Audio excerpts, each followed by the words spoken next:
welcome to another Forsaken.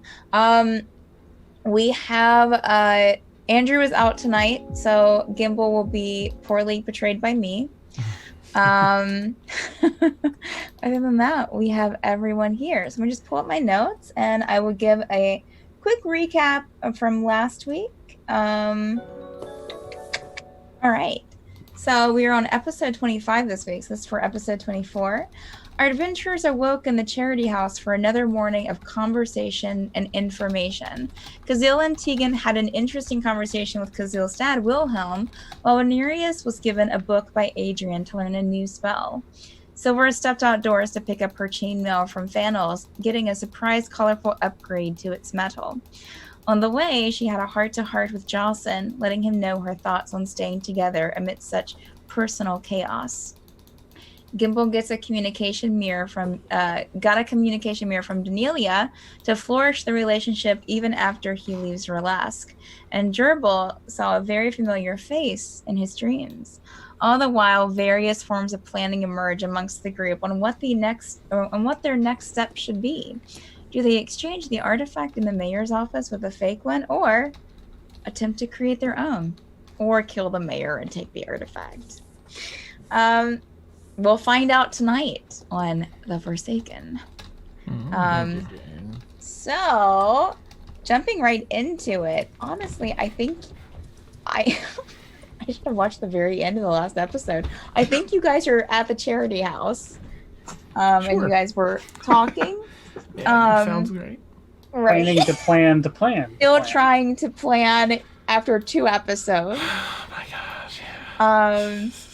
Yes. So, what are we up to, guys? I believe it's morning. I think you guys woke up. I think we were all still in the same room. Wait. I think it's still the same day. It's the same day, right? It's not morning because, right. So it's probably right after breakfast. I was in the kitchen because I walked away from all the fancy discussion of how the thing's made. Yeah, I think Silvra went to pick up her armor, had the chat with Jocelyn, and then I believe came back to join you guys. So everyone was in the same place. Yes, for the first time in like 5 episodes, we're all in the same place. So, let's go, guys. End scene. I mean, you have people still cleaning up plates. Adrian, you hear Adrian in the kitchen. I mean, in the the part of the kitchen with like the sink and things beside the dining room, kind of washing up. Some kids are kind of going in and out, but they're starting their lessons for the day, so they're not really bothering you guys a ton. There are no hidden children under the table at the beginning of this session, so yeah.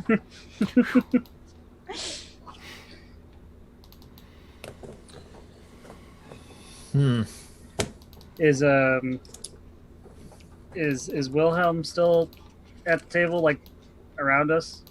Yeah, I think Wilhelm was kind of like sketching in his journal, kind of off to the very corner of the table, kind of seemingly lost in his own thoughts, but he did respond to you guys talking to him before. I mean, a few minutes ago in game time, but last week in our time.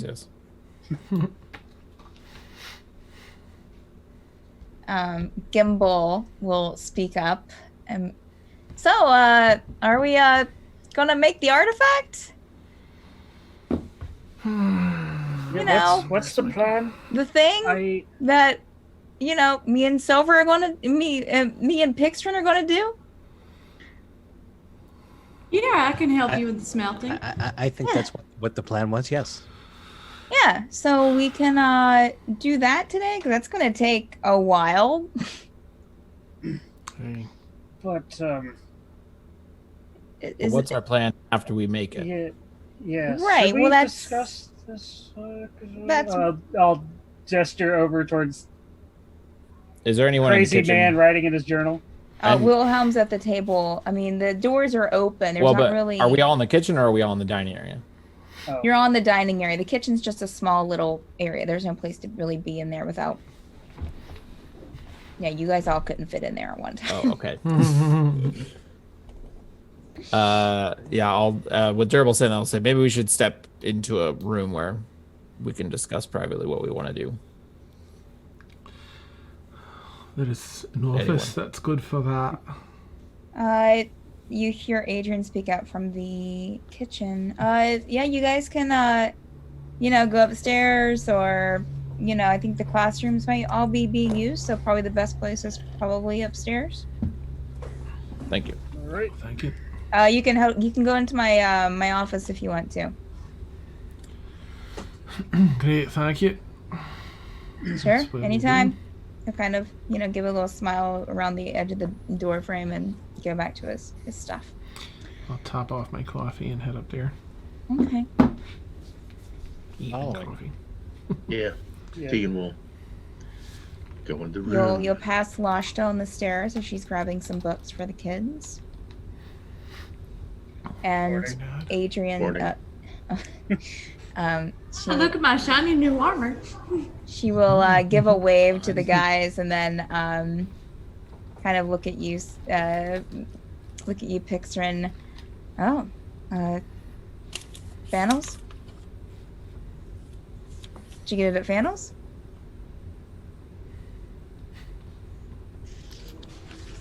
You did. This room's like, Yeah, Yes. yeah. You did. It was Fannels. I didn't get a chance to read back on my notes. It's okay. It's all right. It's very colorful. I like it. Okay. And she'll keep walking with the books. And Adrian's office is right at the top of the stairs to the left. There is a door, so you can close once everyone's in there if you want to.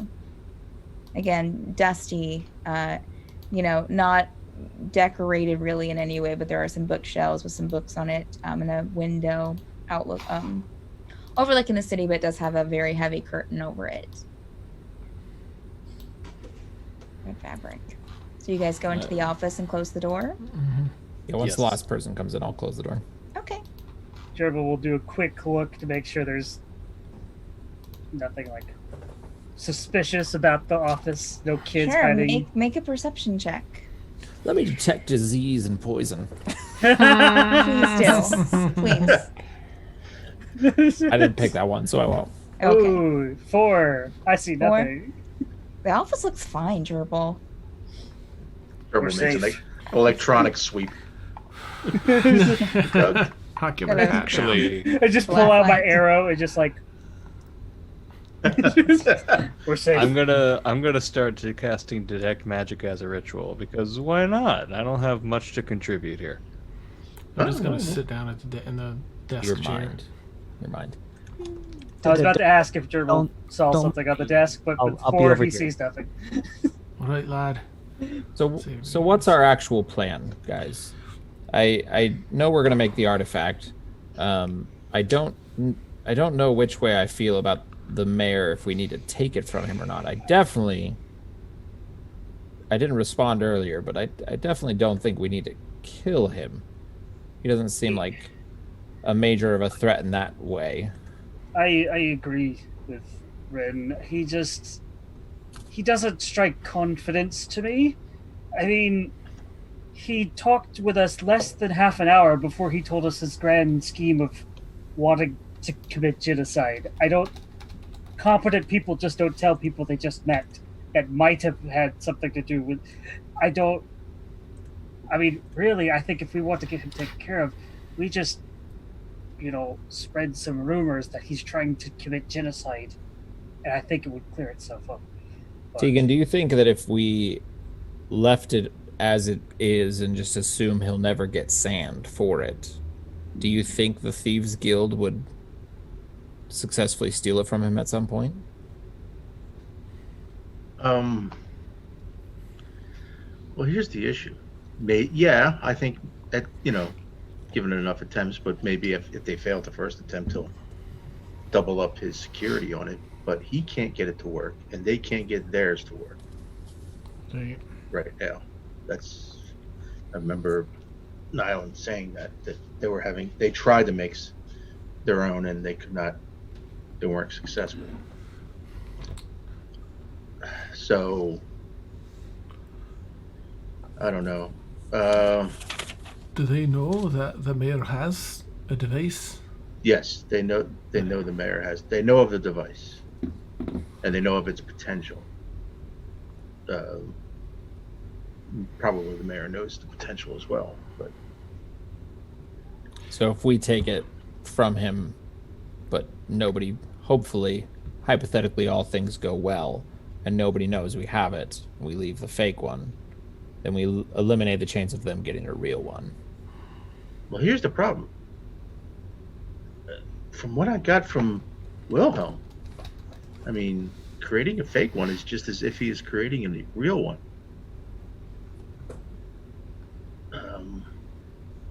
You use the sand. If it's gonna have. This is really a sticky thing. Yeah, are we creating one to replace one? In if a way? if it's gonna look authentic, yes, because part of the thing is, I think Wilhelm said, if the real sand gets near this thing, the metal starts to glow, and that's how you know it's authentic. But do they know that makes it authentic? Well, Can we put other sand in instead of the, in the hourglass? Put the other sand into the hourglass instead of the real sand? How confident are you can do that? I just need some different sand.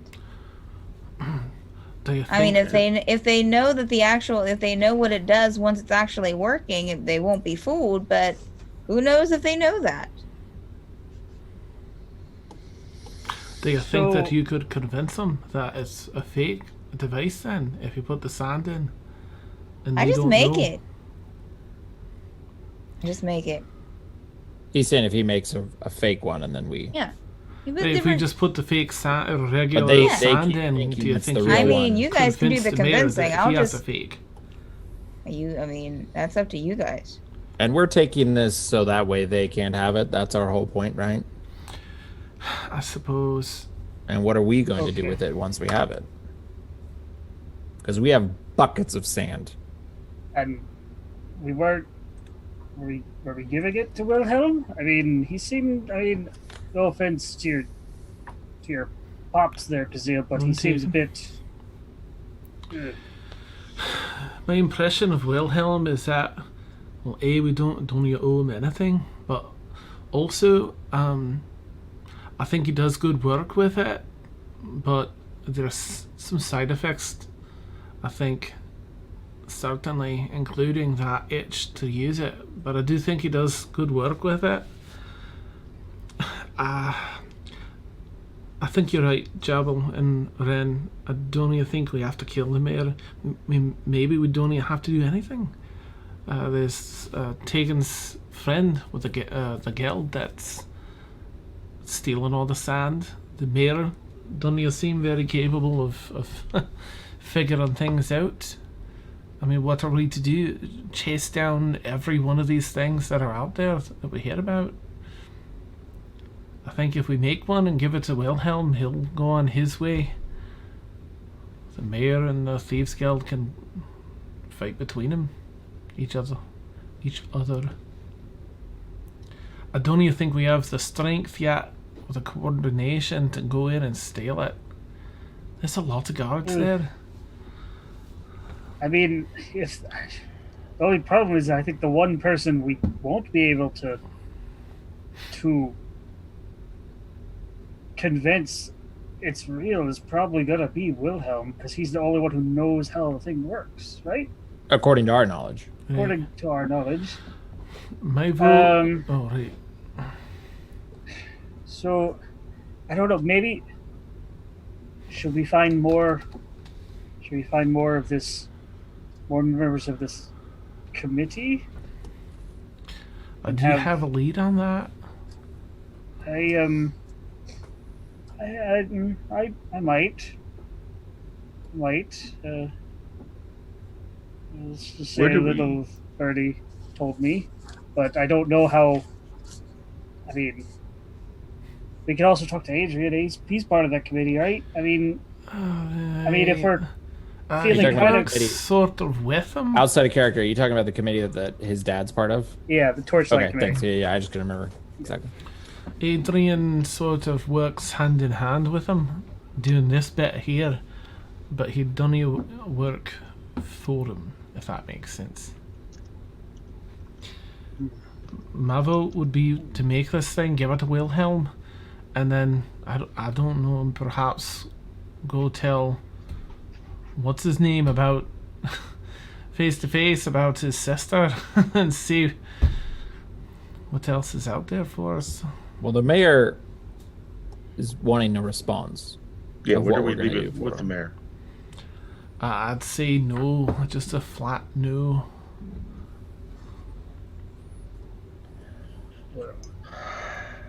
I wasn't there for that session where we talked to him. Does he know that we dropped Baron?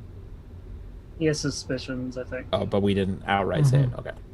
That's why I don't think he's very confident. The fact that he heard a rumor that we might be responsible, then he gave us the pitch to commit genocide. So it's like, On a secondary discussion, for more things to discuss, Teagan and I kind of staked out the banquet ceremony offer time. I don't remember what it's called. sacrifice. Ritual. They don't Ritual? sacrifice the offerings. The offerings. The offerings. That's what it is. And it seemed it's just like, well, at least they're not killing people, but it just seems off. But there's some interesting things in there too. There's a portal that takes the money, and there's a humanoid-esque thing. We couldn't really get a good look of it, but there's always guards too, so we can't really do much there either. It all just seems strange to me. Aye.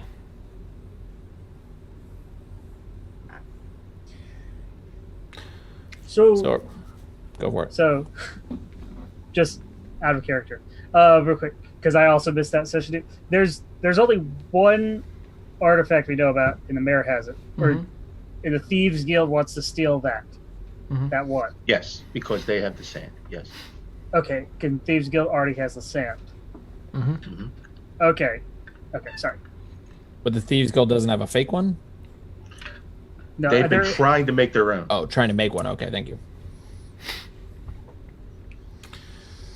So if we do nothing, we leave it to the fates whether or not they complete.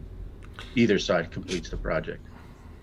Is Wilhelm with us, DM? No, he's... What? We left. No, so we no, could Wilhelm discuss. didn't go with you. Well, here's You the left other... him at the table. Perfect.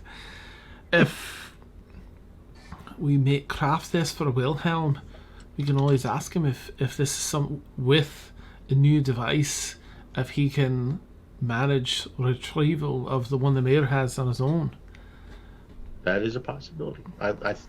If Gimble can craft a real one, a working artifact. What? I mean, I'm sure I'm sure that it's going to be a little bit more difficult, but I mean, we can try. But won't? That's a spirit. Won't? Gimble. I mean, we've already kind of told Gimble Wilhelm spirit. we don't have that much sand. Oh, And if we we manage, well, yes, but we didn't tell Wilhelm that. And if we make a new device entirely, he will know we have more sand than we let on. Yes. And weren't we keeping that a secret from him? What if, another idea, just spitballing, throw it back at me if it's a terrible idea. What if we make the fake and then all return to the mayor to tell him that, hey, mayor, we appreciate the offer, but we're going to pass. If we kind of create a whole, not a situation, but if I happen to break something in the corner, everybody's like, wait, what the crap are you doing? And then at the same time, Teagan or whoever else has amazing sleight of handness swaps the two. And then we just walk out like we're leaving the meeting. Kazil, when we were in the office, we were detecting magic together, and there was we saw that was magical, Aye. right? Aye. Do you remember what school of magic it was? I don't think I asked at the time. I don't remember. can't I even think. remember. Were you casting Identify and I was casting Yeah. Detect? Mm-hmm. Mm-hmm. So that's what I should have wrote down. But anyway, Oops. I can make something appear to be magical, even though it's not. I could probably safely say that this is probably both of you. I mean, you guys wouldn't have ever have seen this magic, Okay. Wait, it was. so there'd be nothing to think back on to study about your studies or anything. We just saw that it was magical, but we couldn't really Gotcha. identify what like school of magic it was. Mhm. Okay. Okay. My other concern is just that in my history with retrieving artifacts and such, there's often traps you just don't even know about until You go just to need a swap sandbag of equal weight. out. Switch it. Sometimes, right? I mean, I know Teagan wasn't there, unfortunately, at the time to check himself. But the magic was strange, and I have to imagine that there's probably another layer or two of security. Let me go ask me pa and see if he were to have a new device, whether or not he would be able to use that to get this other one, and then it's no skin off her back. True.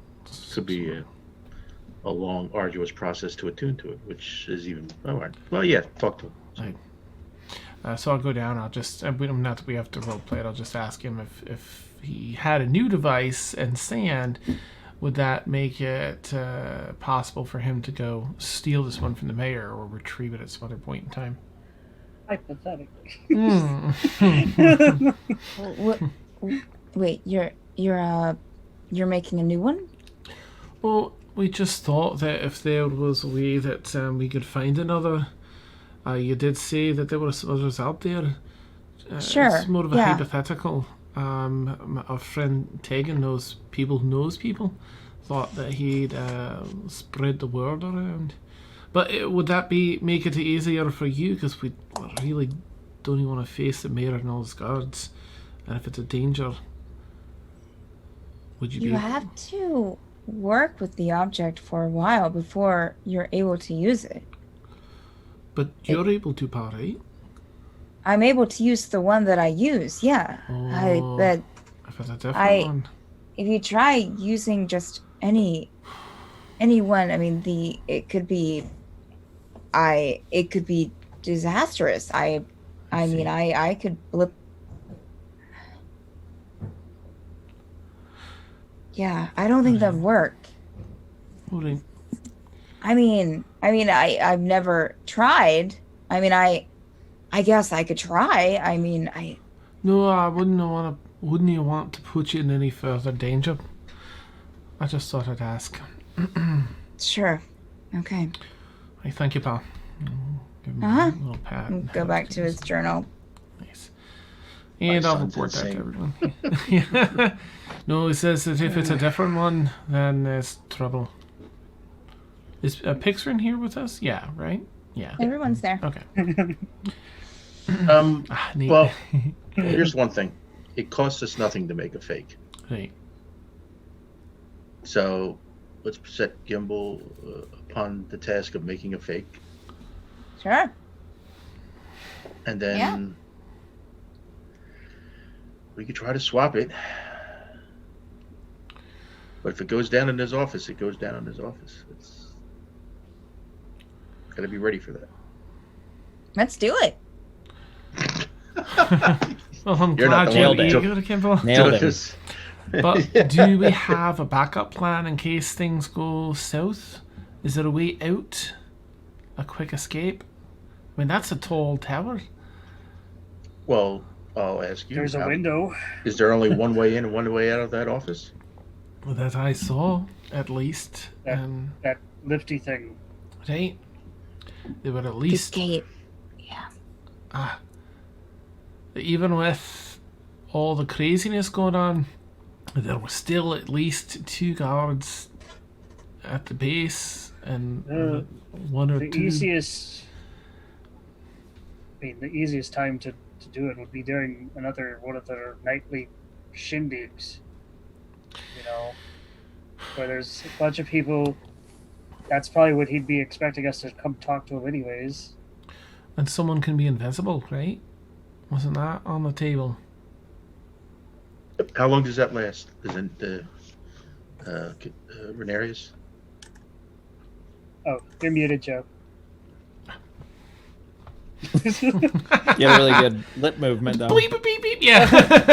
Ranerius! Read my lips. It can last as long as an hour. Really? I can't do much else while I'm concentrating on it. You know. Hey. Is it worth it? Do we need it? I don't think we need it. No. What would we do with it? I think the more question is we just don't want other people to have it. Right. I think that's just the... But I guess my question are the odds in the favor of others getting it and being able to work it? Or is it actually safe with this man who has loads of guards and probably no actual idea of how to use it? Well, I mean, like I've said before, I don't find the mayor competent at all. He might be able to figure it out. He might not. But I think the reason we don't want the mayor to have that power, but it's more so that we don't want the chance of Teagan's friends going and stealing the mayor's, and then the Thieves Guild being probably more competent than this mayor. Fair We enough. don't want them to have it either. Well, I trust in all of you. Tegan's very good at doing what he does, and if he's invisible and we go in there, and I think that's the way to go. Is, bring the fake, swap it out. If we get in a fight, we get in a scrap. That's it. We'll do it. Give the real one back to me, pa, and go out. Continue doing good. And then after this, what's our plan? Well, I think we should Are go we back. going after... Oh yeah, we go tell him about his sister. Right, just Do we have any idea where this Ingot girl could have gone? oh, the one that stabbed me. Yeah. I mean, for all we know, she could still be in this house. It's tall. This is a big house. I mean, she's been here. That's actually a really good point. I mean, she's. I'm sure we would have said something to Adrian. Yeah. I mean, I don't think we should worry about her right now. I'm just could. making sure we have somewhat of a plan for a couple sessions. So, so, I mean, Well, we also have to talk to the Queen of Bodheim. Explain what. Well, if we ever want to, at some point, perhaps, we'll send a message at least. But Try to to her, get we could tell her about the crazy mayor of Burlesque she doesn't- who's trying to kill all the cities. That's true. But she doesn't know that we're alive. True. Right. Let's back. Okay, what's the plan now? Okay. Gimble, We're going for it. Make a Make fake. the fake. Try and Yeah, steal make the the other one. thing. Then we're going to go and Tell the brother. swappity the thing. Yep. Give it to Wilhelm, Mm-hmm. and then get on with our original job. Hey. Maybe, if he's still alive. Which, are we sure of that yet? We're still not sure of that yet. No. Who's alive? Alec, the one Yeah, who you don't hired- know. You don't know. One way to find out. Also, just, I mean, we have a plan. This is good. Do? But also, it just, because I know we're still not completely sold on Wilhelm, I could try to follow my lead that I just kind of, I don't know, dreamt up of the Torchlight Committee, and could see if maybe if we want to get a second opinion on Wilhelm from someone from actual. But just throwing that out there, or we could just give it to Wilhelm and not think about it again until we have to. I might not have been in the session where Wilhelm explained what he does with this thing. What does he do with this thing? That's good. Yeah, well, he alluded to things, but he didn't really give us an explicit. Okay, I'll get back in character then. He talked to Kazil. Kazil, what does your dad actually do with the thing? He does, well, he was fairly vague about it. Doesn't he do? He does do work for the Torchlight Committee and helps set wrongs right and put forth more good in the world. Things like that. Fairly vague, but fairly insightful, and it did feel honest. I believe he gets certain missions from the Torchlight Committee to undertake. Do you truly believe? You've said that it seems like he's kind of more itching for it. Do you if we got it, do you feel that it would genuinely be better with him than with us and us taking it somewhere else? I think so. Certainly, I feel like he's gonna have that hitch one way or another. But I don't even think that it's stopping him from doing the good he's setting out to do. I'd feel more comfortable with him as a member of the Torchlight Committee and someone that knows how to use it.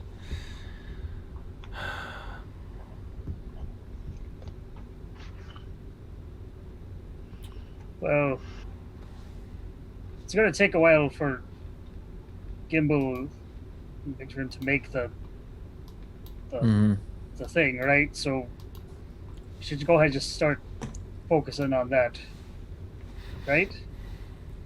Right? Yeah. Mm-hmm. Yeah, let's do it. All right. Well, best of luck to you, Gimble and Pixlin. I hope that if there's anything I can do to help, let me know. Sure. Well, Bestie, you ready to go? Oh gosh, I thought you never asked. Took him Yeah. like 15 minutes. Let's to go. come Bye, up with something. guys. We'll be back in Bye. about, tomorrow. All right. All right. So, we'll go with, so Silver going straight to the engine, which is where you were going to use the forge there. Okay. All right. So you arrive at the engine with its gearwork interior. You step in. Not too many customers at this time of day. It's kind of not quite lunchtime, and kind of that in between breakfast and lunch. So you step in. There's maybe one customer kind of lingering around. But you do see Wren, who you worked with, the dwarf that you worked with yesterday? 2 days ago? I don't know anymore. 4 weeks ago. At the kind of like at the counter, counting a few coins and gruffly putting them into the register thing, whatever, the box. Sure. Mm-hmm. Yeah.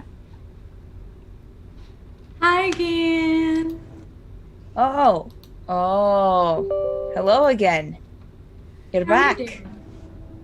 What? How are you doing? Oh, I'm. It's been a pretty slow morning. Just been helping. About ready to get started on the forge. Gonna do some work. Wife's gonna take over. What can I help you with? Is there something wrong with the knife? And Gimble's just kind of waving like, oh, hi. Oh, you're back. your friends out, in the back working. I know. Okay. So what can I help you with, Silvra? Oh yeah, I'm gonna have to have a conversation with him about that. Internal monologue. Mm-hmm. So, I was wondering if we can borrow your forge. Oh. It's for a very important project that we're doing, and it'll take a little bit of time. Okay, it'll take a while. But I was wondering if we could borrow the forge to be able to make it, and Sure. So let me, Faye, could you come out here and watch the register? Thank you.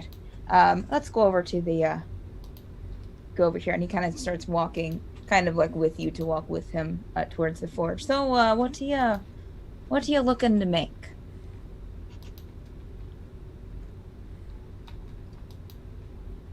well, she's going to describe the smelting technique and stuff that we were talking about during the other session. Oh, And describe it to him. I know it. I've done Really? it before. Yeah. Awesome. Yeah, it helps if you don't, the sand's hard to find, but I've done it before, maybe, once in my lifetime. Oh, we Maybe have 1.5 sand. Oh, Yeah. well, that's that why I works was out coming perfectly here. then. Yeah. Yeah, I have a drawing that I can show you. Really? Yeah, so Gimble, I think that he drew something, I think so. So kind of bring out a sketch that he made. Okay. Yeah, so Wern kind of takes the sketch and, oh, okay. It's kind of a fine piece of handiwork, that's for sure. And just so, let me get up that image for you once I find it of the item. Stephanie, you can never remember what I no, that's not it. Okay, there we go. All right, share this out. Go and share it out to everyone. Okay, so this is what the item looks like at the side and from the top. You can see the little hourglass in the middle there. God, it's a fine, it's a very intricate object. It's Well, a school project. okay. All right. So they're getting, it's fancy school.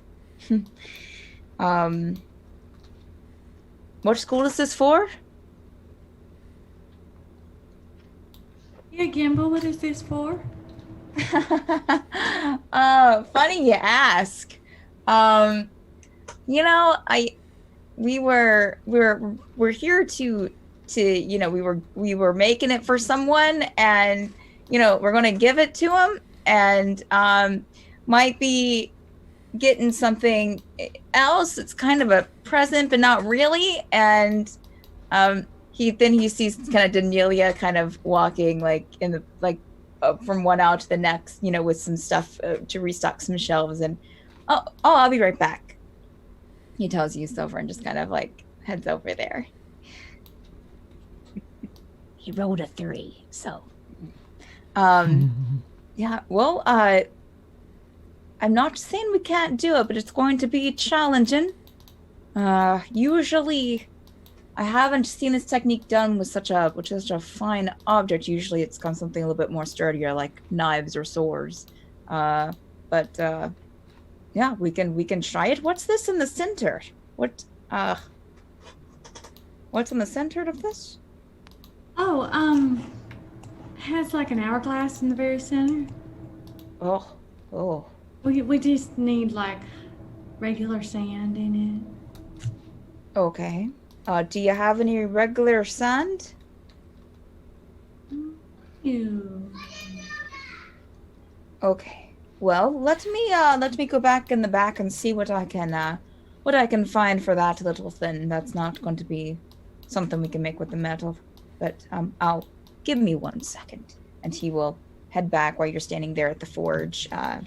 You'll see like a customer kind of pass by and stop and How you doing?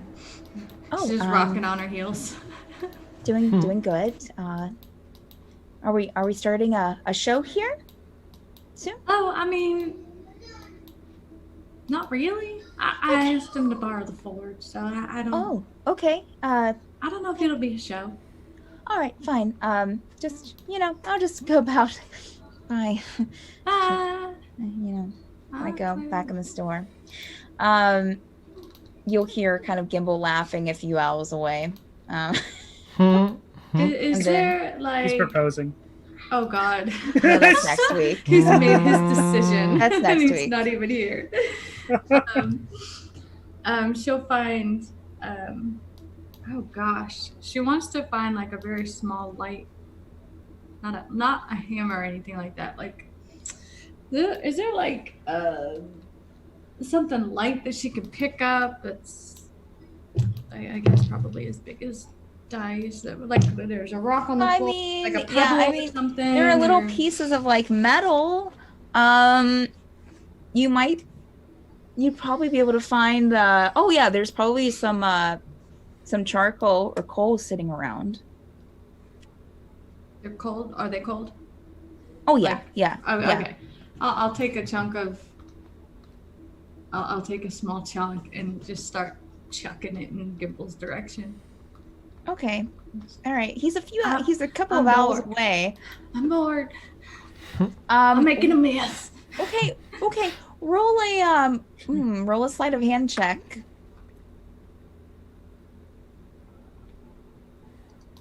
Let me know what you roll.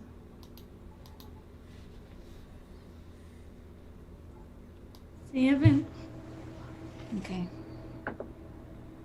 Oh, okay. Well, you're lucky. Okay, so you let me see, let me roll like a check for I would assume that he would have a plus to his dexterity. Oh yeah. So you managed to throw the rock or the piece of coal, small piece of coal, over a couple of owls, silver it, and it doesn't hit anything on the aisles. Thank goodness, because product. But you do hear it kind of like hit the wooden floor, and or was it stone floor? I don't remember. And hear Gimble, hey! And he'll kind of walk out to the edge of the aisle and look your direction. I've already turned around. At that Bestie! point. Yeah? I'm bored, okay? You've got somebody to talk to over there and hang out with. Okay, all right. Clean out her cabinets or something? Okay, so so Wren comes back out from the back, and he has a kind of a large metal tube over his shoulder, a couple of like canvas bags. Okay, this is what we'll need. We'll need this for the process, and we already got some charcoal here, and I got the right things for the other thing. And you have the sand, right? Gimble! I don't think I don't. Bestie, yes? He'll Did come we over there. Did we leave the that sand at the house? Or I have some of it here. It's not all of it. Yeah, we got some. Okay. Yeah, and you have enough. Let's see here. You have enough to attempt it. You have about 20 pounds of sand or a little bit over. So from the calculations that the group did, I think that morning, you would have a couple of you can try it a couple of times probably, try to make it if there's like something that goes wrong.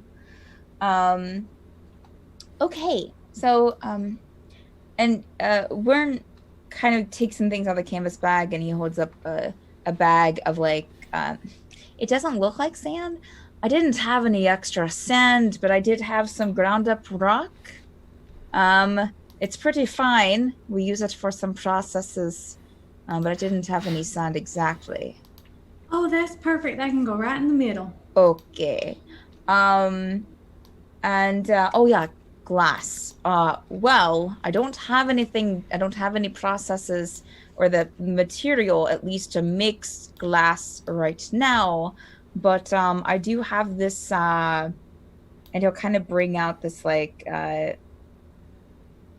medium, about probably like 2 inches high, hourglass, like an hourglass with an open top on it. We can fill this up, and I can try to drive something through it, and it'll add to the process. But I don't have anything else. It'd be the best I got right now. That'll work. Is that good? Yeah, sorry, I got distracted by Okay. fly in the shop. Okay, well, and he starts rolling up his sleeves. I guess Faye, just be sure to Donelia, and Donelia will kind of come up and stand beside Gimble.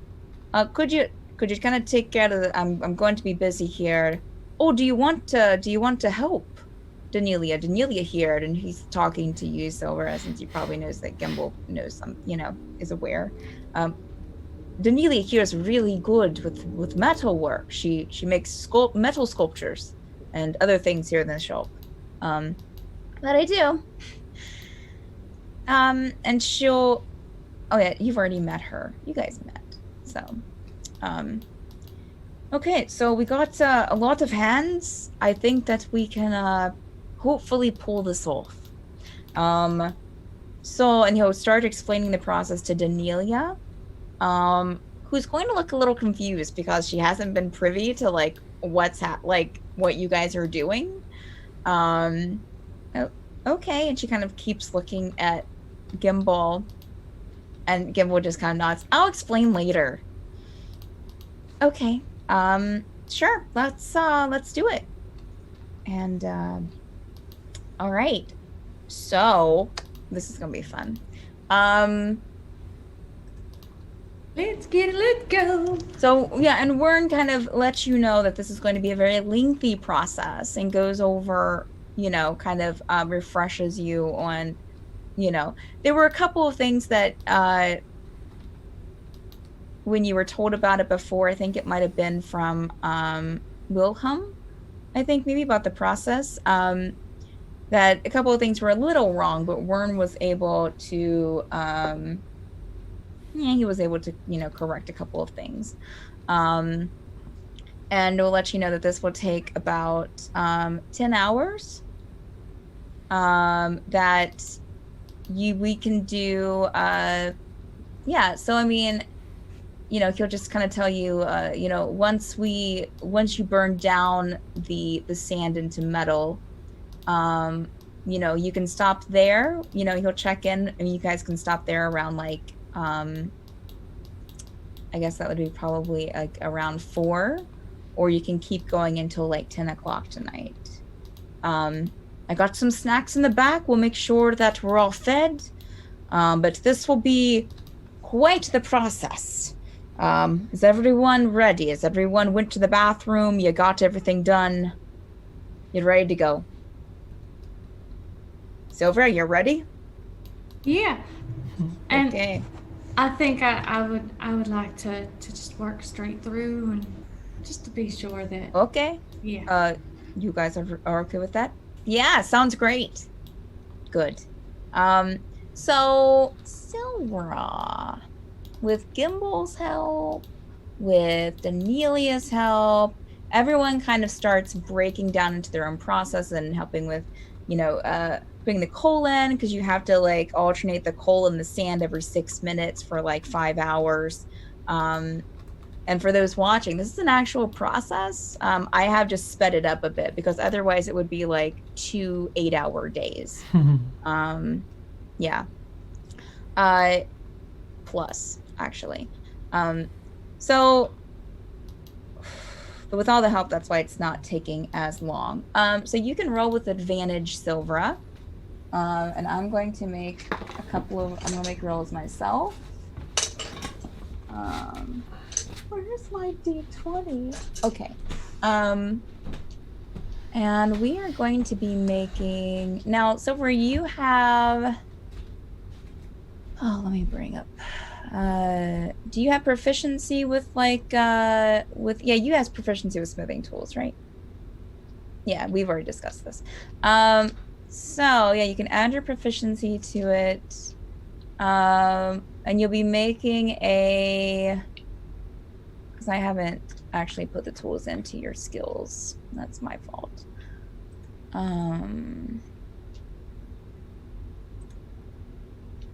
Yeah, go ahead and make with advantage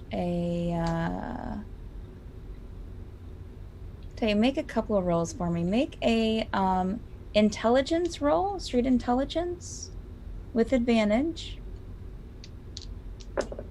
Just to see like how well that you're processing everything. 20. Ooh, that's good because they didn't roll very well. Okay. Okay, so I'm gonna say with you and Gimble pick this up really well. Wren seems a little sometimes distracted with the rest of the shop and with like people coming by and watching, and he's a little bit of a showman when it comes to the metalwork. Daniela is just trying to process it, and she's obviously not used to working with so many people in one area. She gets a little flustered. But you and Gimble, besties, man, are just doing great. Just falling in step with each other and, just getting this rhythm. So now make a... I always struggle with these things. I guess make like a sleight of hand check with advantage for me.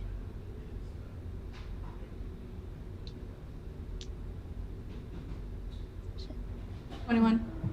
Great. Wonderful. I'm glad to hear it. Yep. Okay. All right. She's doing better. Okay. All right. So Wren is still... It's funny because like he seemed the most confident, but he seems very distracted.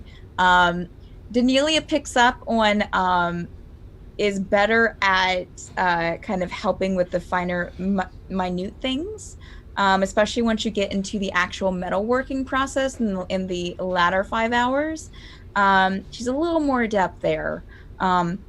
Gimble is continuing to help you, and is actually Gimble's a little bit better with the finer metal work, and kind of towards the end cutting it into those pieces and helping to form it.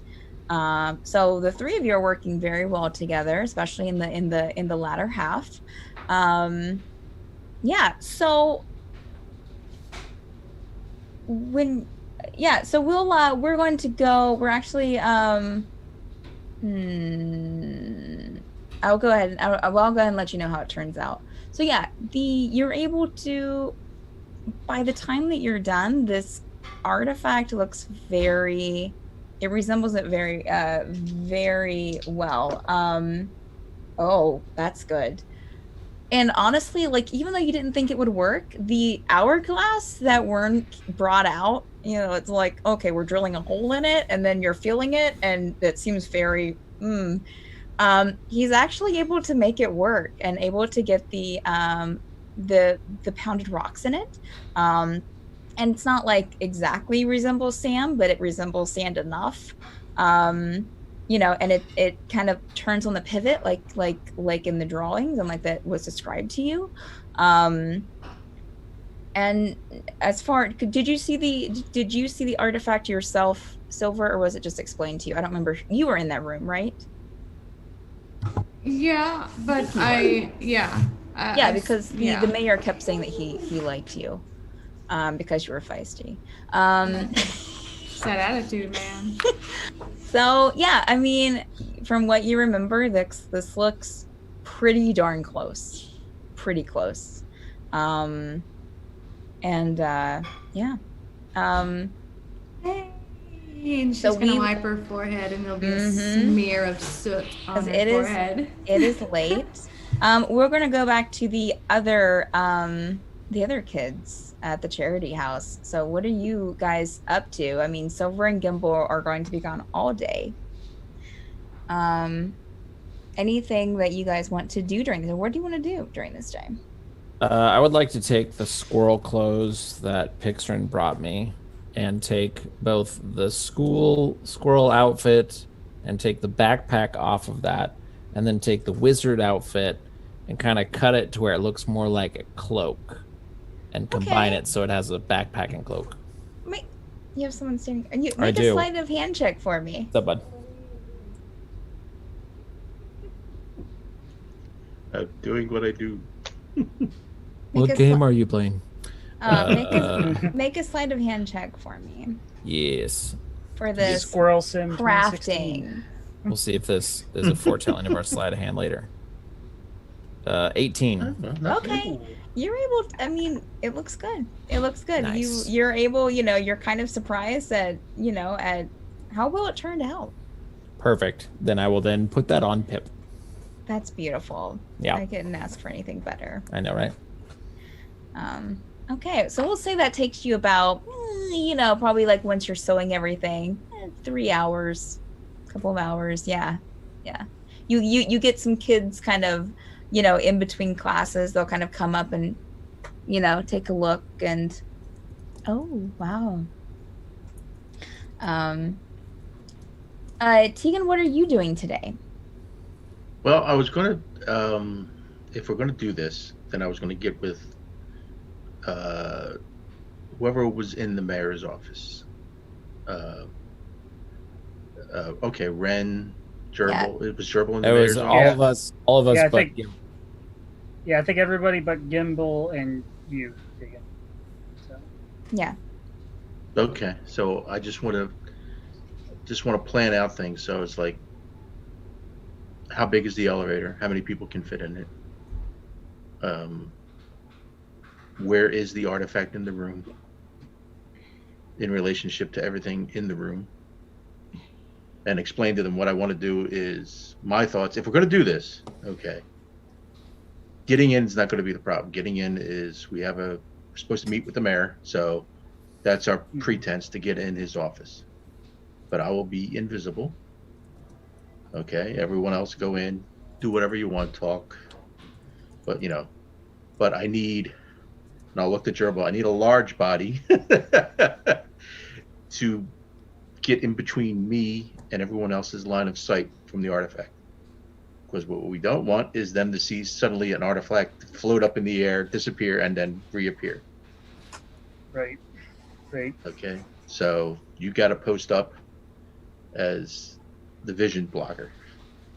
I mean, it makes sense that I'd be part of the meeting anyways, since it was You were there technically the originally, right? first one he met Right. when he stuck me into the elevator. Yes. Something. Is Ranerius here? Yes. I don't know if you have this kind of magical capability, but I was just thinking. The mayor. I'm wondering, would it be easier instead of just having some distraction and hope Tika could just sleight of hand it away invisibly? We already know, the mayor already knows, there is a crazy elf trying to kill Kazir. So what if while we were up there we somehow, I don't know, can we do the same thing she did? Darken the whole place, act like Kazir's getting a second murder attempt, and then in that commotion, I don't know that spell yet. Maybe someday. What I can do is make Conceal invisible, and then that's about it. Or maybe put the mayor to sleep.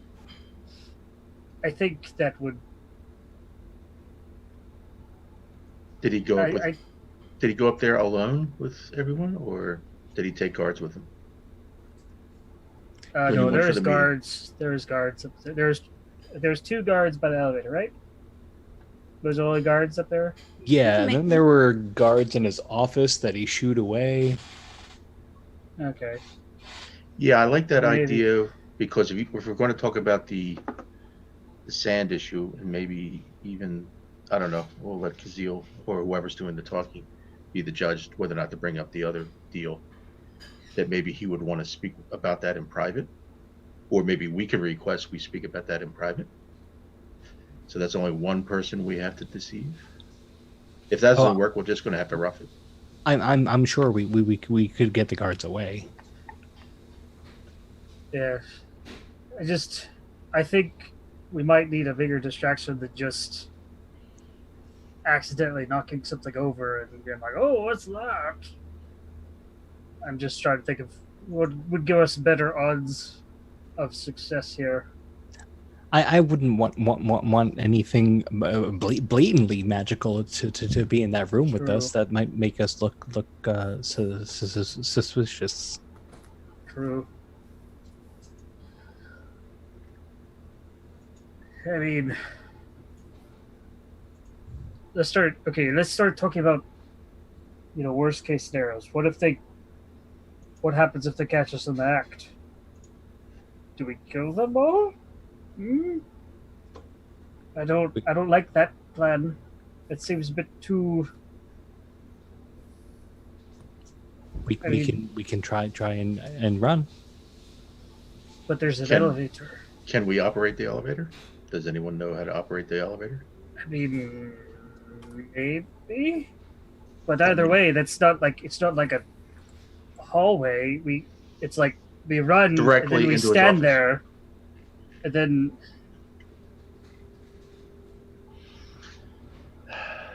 Well, I can certainly do my best on the way up to observe how the elevator operates. And maybe because Ranerius, you can look to see if it's magical or if it's mechanical. I mean, if it's mechanical, it's no problem, unless there's a lock on it. I can try. wait. What about your fancy lantern thing that got us here? Maybe I can talk to Adrian about it. When it worked last time, it seemed to have worked on its own.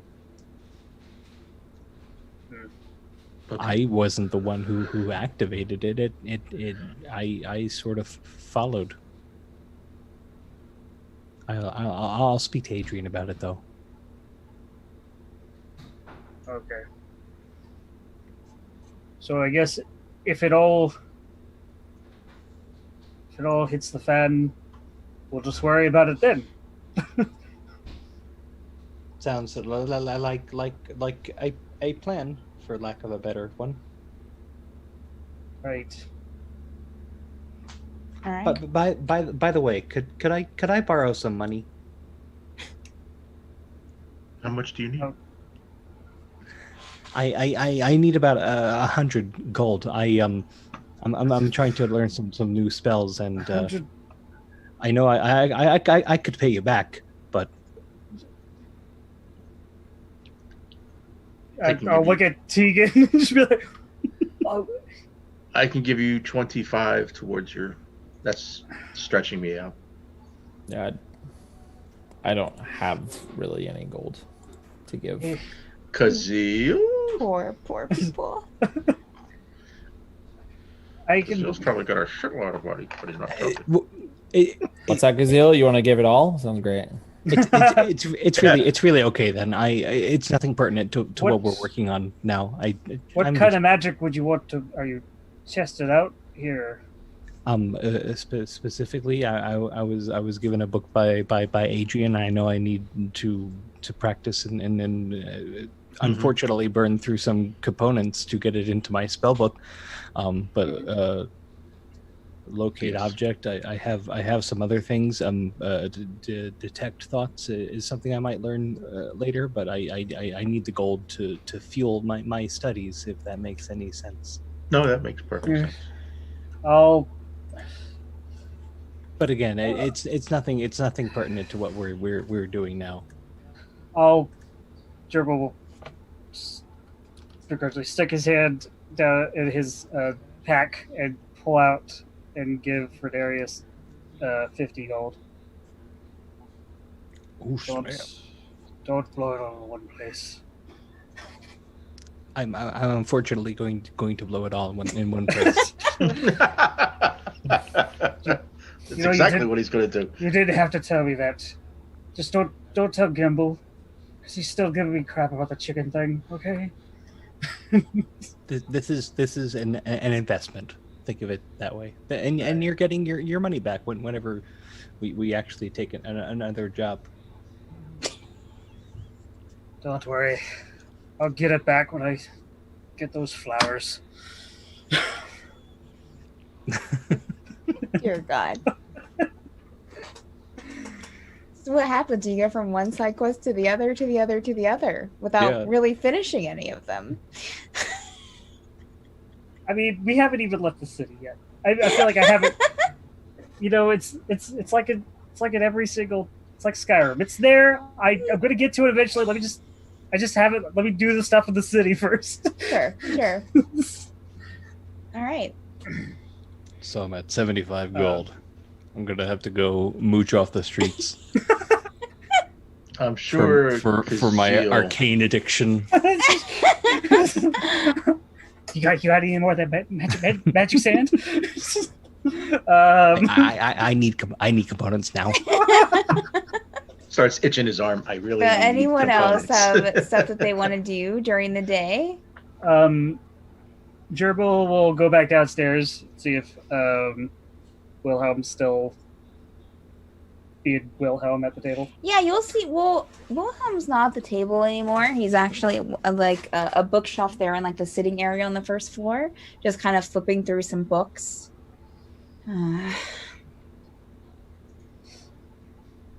You okay there? You seem to be looking for something. Oh, I just, some of these books have it just wrong. They have it wrong. Putting up another one, flipping through.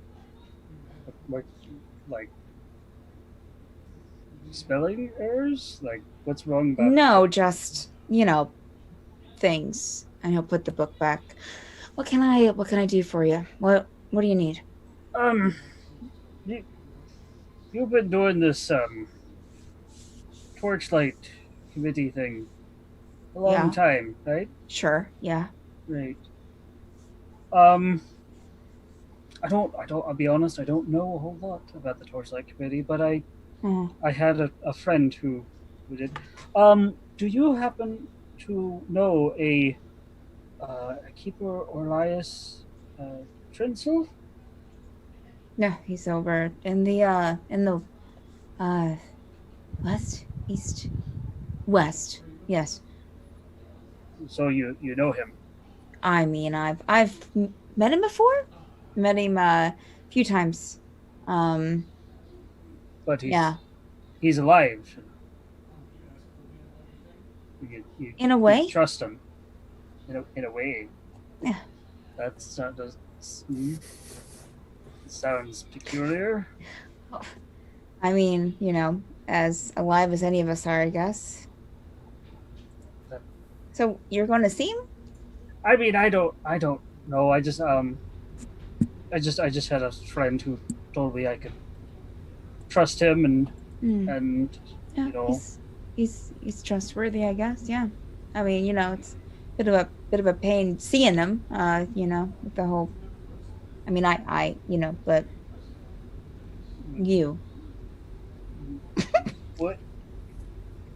Oh.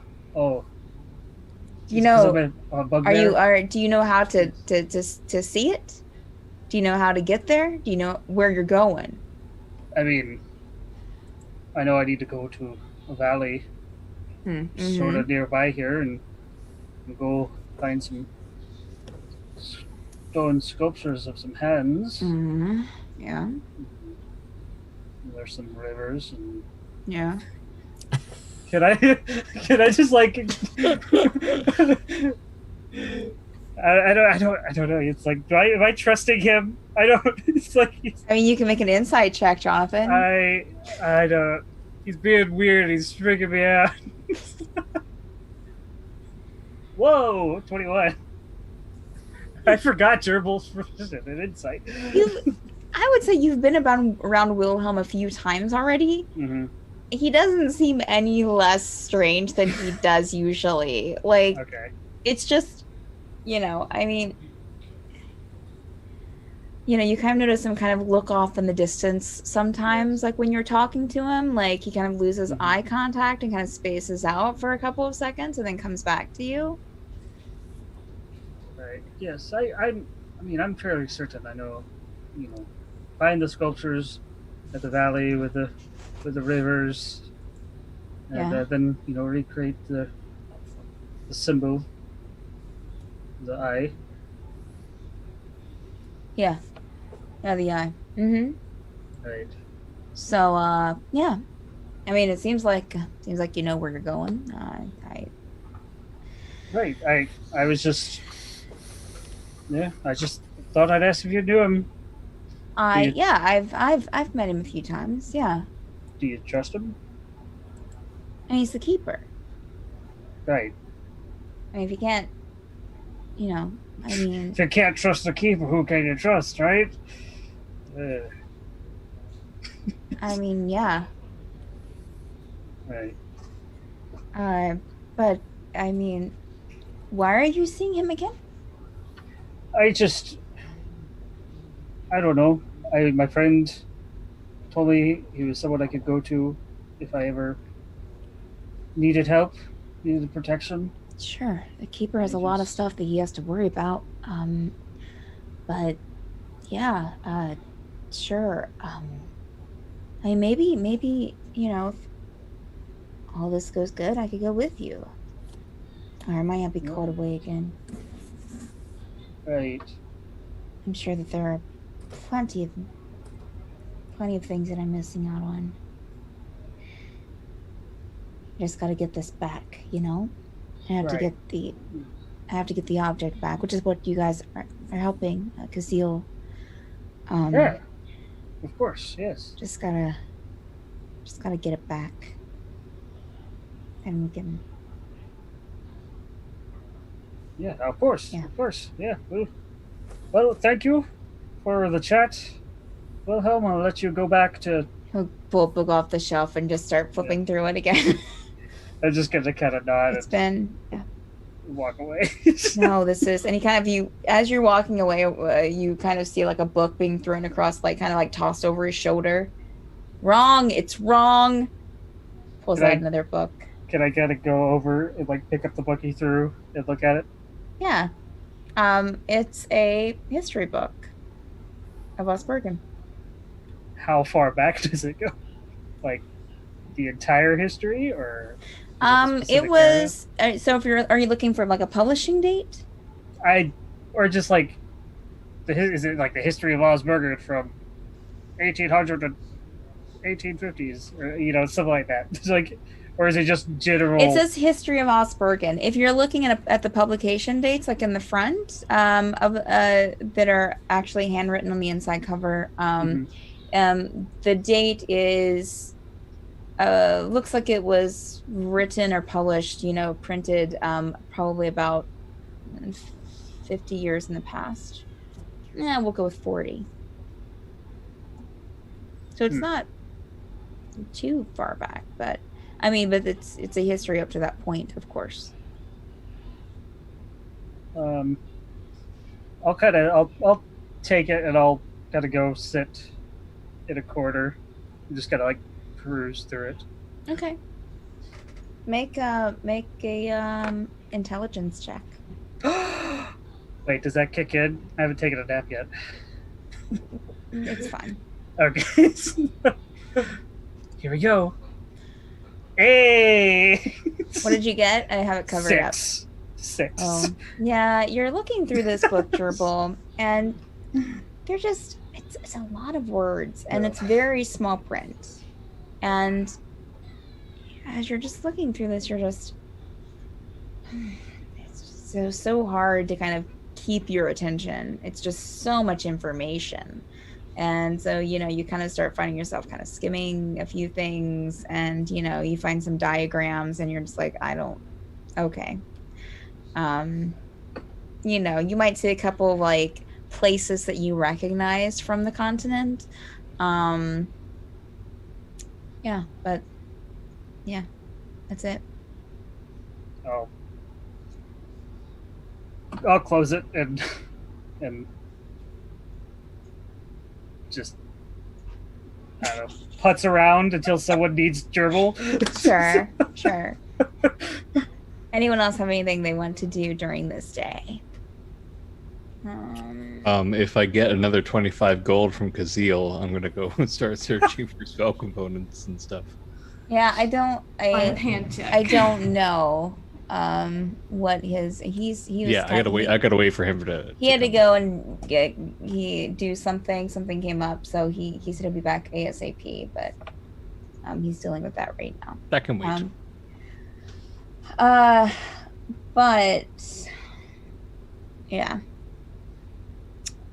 anyways, so okay, let me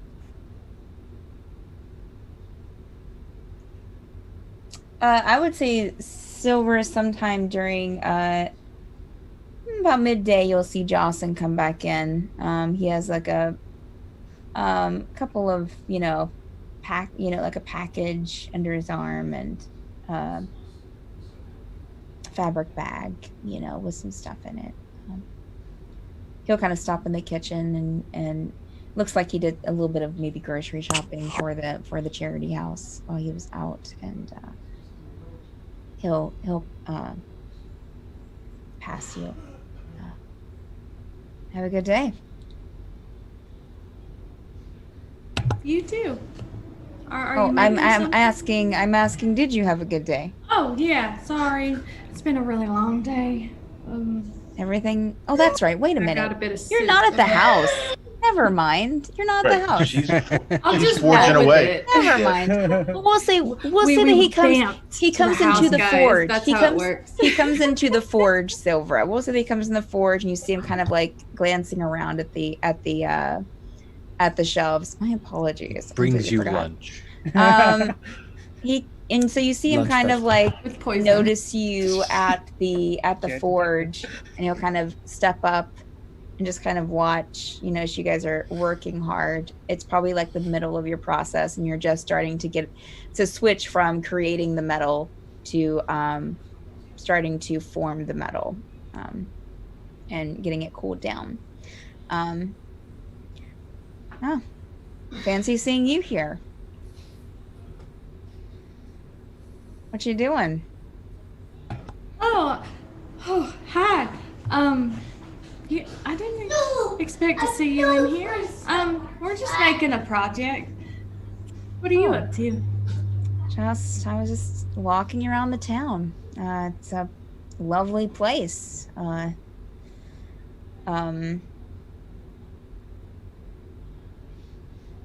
Yeah. Not much. Are you making something later? She's gonna point to whatever's in his arms. Oh, well, I had a few coins in my pocket from and Adrian was kind enough to give me some, but also gave me some money to pick up some things for the charity house, some food. Kind of, stock up the kitchen a bit. Well, that's really nice of you. It's the least I can do. They've been good, Yeah, they're good people. As are you. Oh, Well, I'll leave you to your project. yeah, it'll take a little bit. Meet you at the house for Well, dinner will probably be over by the time I'm done. So, yeah, I'll see you when I see you. See you when I see you. Okay. And he'll smile and turn and walk out. Gimble will turn to you, like, and kind of give you this look of like, Oh yeah, we need to talk. yeah, I think we do. And he'll kind of turn back to the work and help. Giving a flash of smile to Danelia as he does so. Okay. Anyone else have anything to do for today? Adrian's going to seek you out, Teagan. So, how's everything going? Good? Yes. Sorry about the confusion. I didn't want to. I didn't want to make it seem like I was asking, and it was just we were just talking out loud, and some people have suggested taking action, and I'd kind of like to know what the ramification of those actions are before I undertake them. So. Sure. This is about your group's plan? Yeah, and I won't involve you, because the less you know, the better. I would prefer it. And I apologize. I mean, you've been most gracious and He'll put a hand on your shoulders. No need to apologize. It's fine. We all have the things that we're doing and the things that we're involved in, and sometimes life gives you things that you just have to kind of, handle. I'm probably not telling you something you don't know, but just know that your mayor is not the most well-intentioned person I've heard talked about. So. Yeah, I think Gazeel told me a bit. I don't really know. I kind of stay away from the politics of the town. There's not really that much politics. It's just kind of the mayor doing, his mayor stuff. And I guess, even from what Lodge talks about, we don't really see him that much. He stays in his office, comes down for the dinners, goes out to the thing, usually, to the portal, the service for the Great One, and other than that, just kind of keeps to himself, getting, eating in his office. I would imagine. I've seen him a couple of times. It's a mess. It's just a quick question. I just don't. I've heard this talk of an old Burlesque, and what happened at Old Burlesque? Were you here before the Old Burlesque? Were you at Old Burlesque? Yes, we didn't have the charity house up then, but this is kind of a newer thing. Yeah, a weird sickness came through the town, and I can't get rid of it.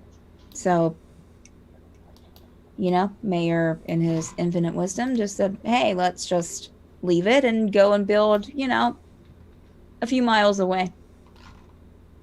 And ever since then, here we are. I mean, Old Burlesque was kind of a shit town, but they seem to be doing well now. Whatever's working for them, I guess. I built this pretty quick. I don't know where all that came from, but here we are. Interesting. I mean, literally seemed like the city was built in a matter of months. Interesting. I mean, why? Forgive me if I pry, but why do you have to shelter these children? Why don't their parents want them? He'll kind of look around and just make sure that there's no kids around.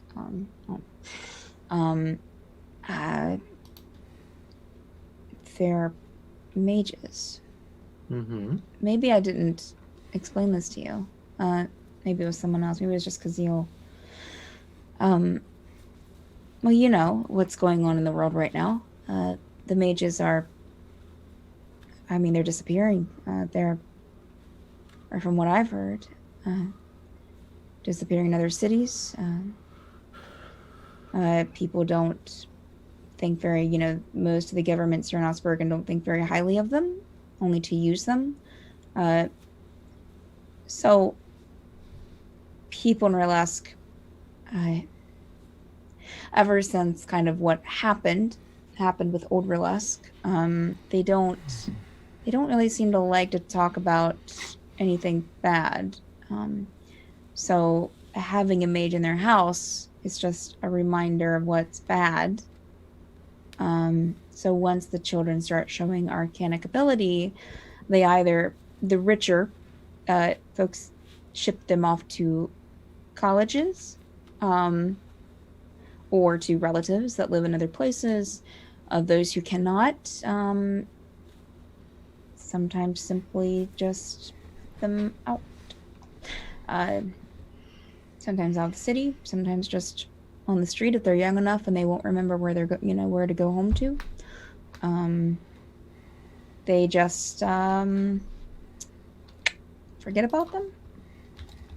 I mean, I'm sure that they don't actually forget about them, but that's how they're playing it, is that they're a reminder of what's bad, so they must be forgotten, as all the other bad things. So here we are. It's really unfortunate. It's incredibly short-sighted and superstitious, but Sure. You wouldn't think that they would be superstitious. I don't think that they see it as superstition. I think they see it as protecting themselves in a weird way. The parents, I mean, in the city. I don't know. Just seems to be you're not much of a parent if you're not protecting your child. Yeah. I mean, as I said, those who can try to, I think, with as much as they can while protecting themselves and just sending them off. Sometimes when you're without money, it's a little bit easier to, well, it's just easier.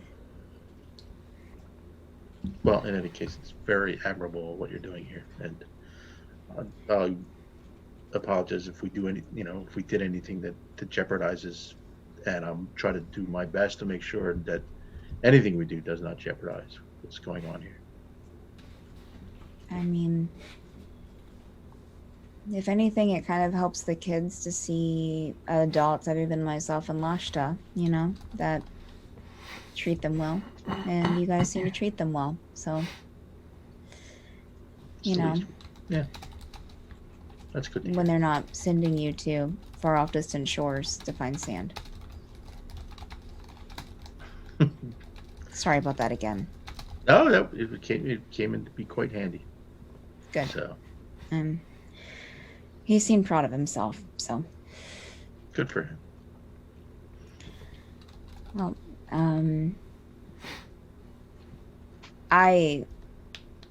yeah, thanks. And he'll kind of, head out and, all right. Ranerius, is there anything you want to do? I want to see if Kazeel will fund my arcane addiction. What is it you need, lad? Well, Teagan and Gerbil were generous enough to let me borrow some money, and I need some money to get more spells into my spellbook. I was wondering if you have 25 gold that I could borrow and pay back. Maybe even with interest if you want. 25 gold. Ooh. Well, you do quite a bit for us, so Right, if it's a loan, don't you mind? Nope, 25 gold. In the pursuit of knowledge. And I'll count out 25 gold for you.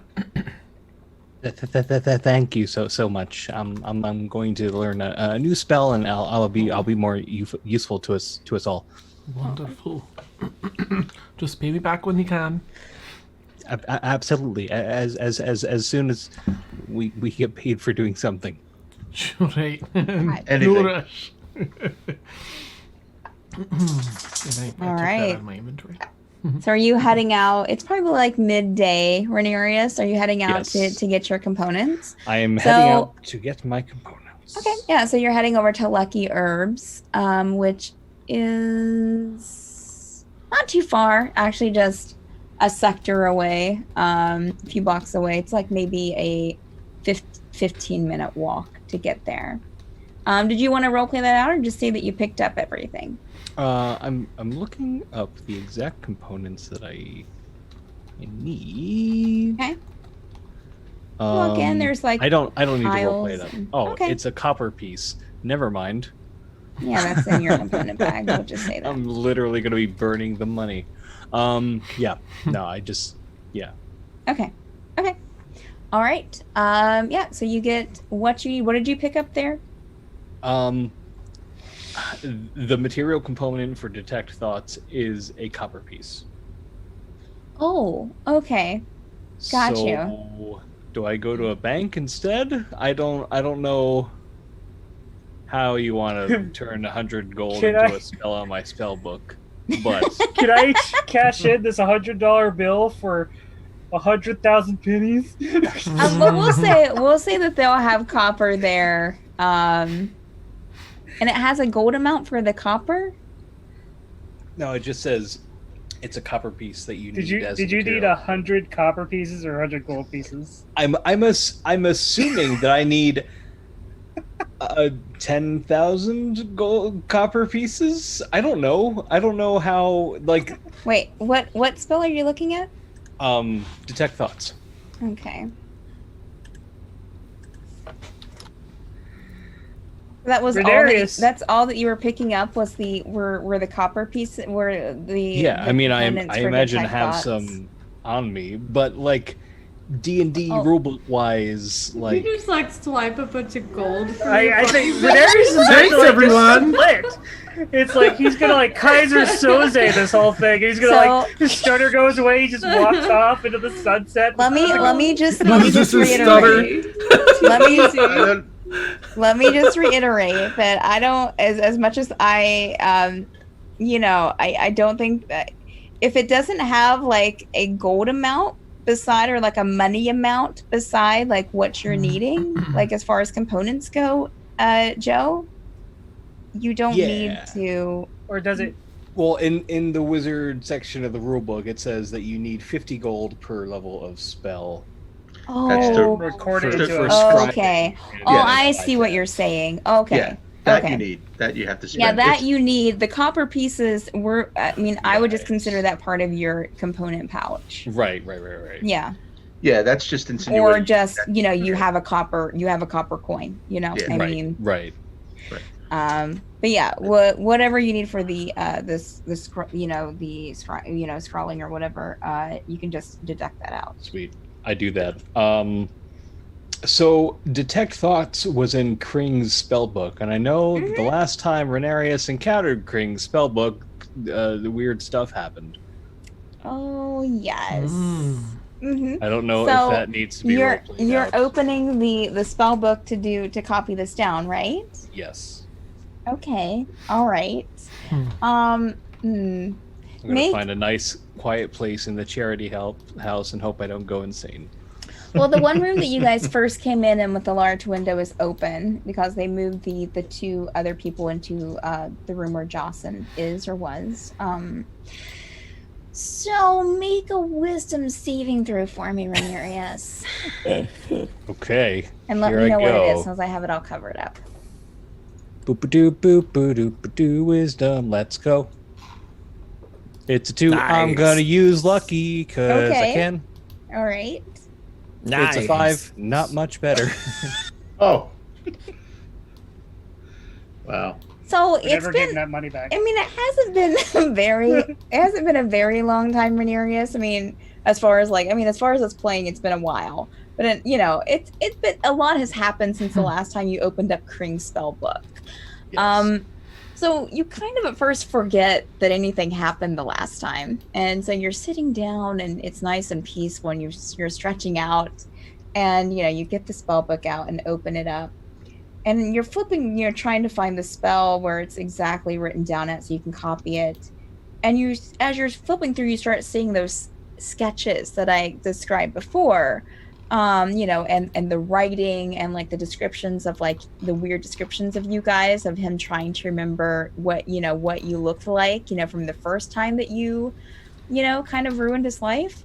So,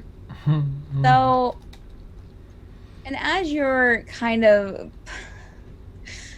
you come to kind of those last few pages of like, and you come to the page where the spell is, but then you just kind of like, you feel the urge to kind of keep turning the pages and getting to that kind of large scribble mark with the dark ink and just going over and over and over, and you come to that page and you're looking at it and it just kind of pulls you in, like, mentally, and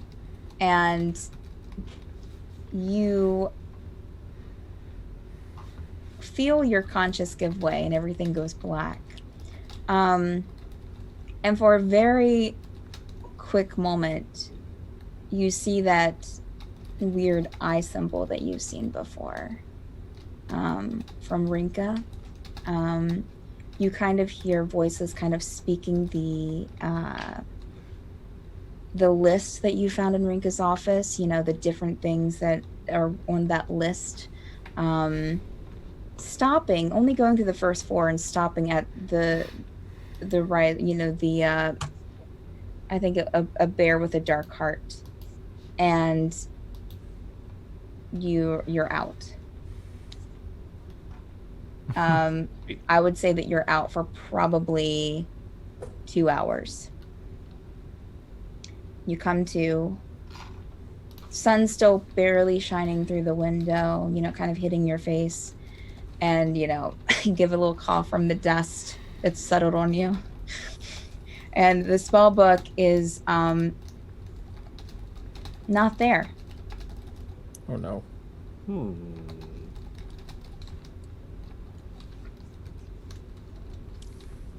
I'm going to cast Detect Magic and search the room for it. Okay. Cast Detect Magic. How long does that take to cast? Is it a minute? I'm just or going to cast it as instantaneous? an action. Use a spell slot. Okay. You don't see any magic in this room.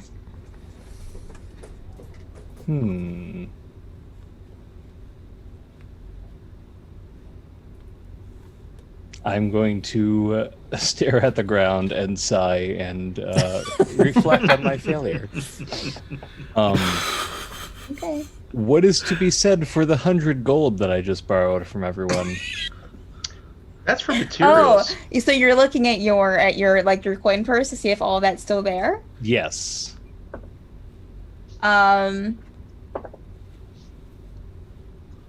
Isn't the 50 gold for special inks that you had to like write in the spellbook?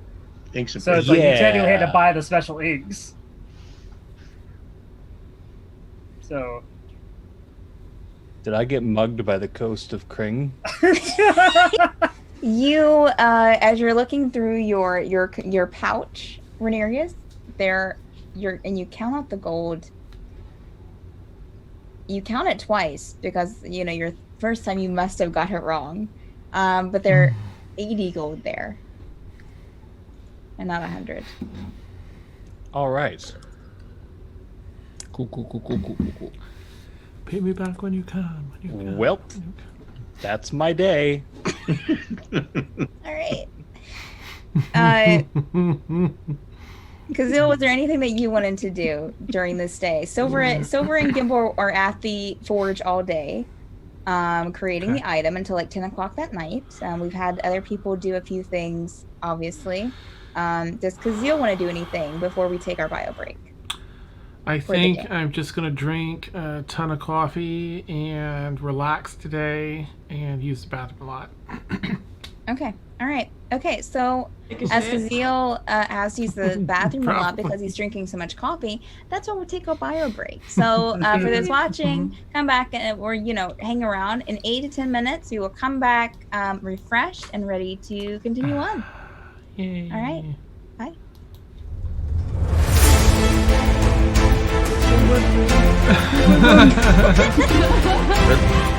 I lost Some interest involved. I lost 20 of that gold. I lost 20 of that gold. That's not my problem. Yeah. I don't want to hear excuses. I want to hear Yeah. That's right. 15% on a daily basis.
nothing.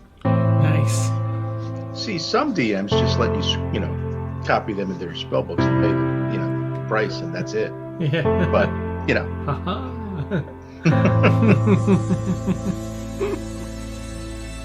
Oh my goodness.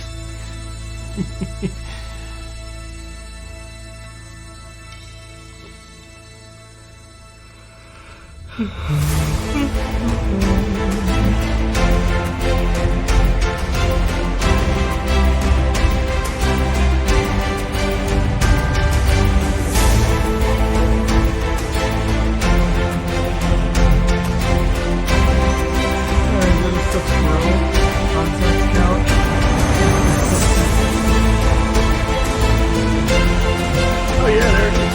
Oh yeah. It like moves every spin. Nice. Sadly, the first time I've noticed it.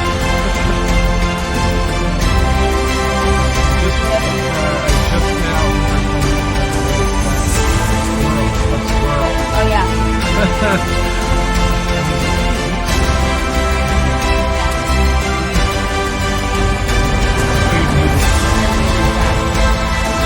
He stays in the same spot. I'm not that scared. Mainly because if I move it over here, then my animated character thing in the stream blocks it. Oh yeah. Right. Yeah. So he just sits over there. Though I might have to make like a little backpack and cape for him now. Oh yeah.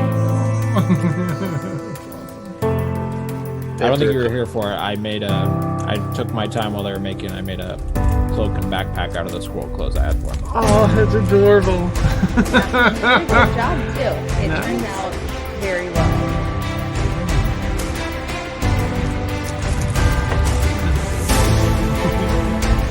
After a couple of days, Ranerius did a little bit of Kring's finger with a note.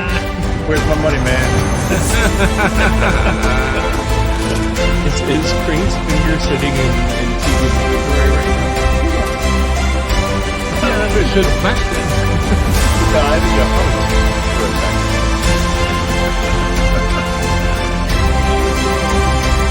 Holy, someone learned locate on.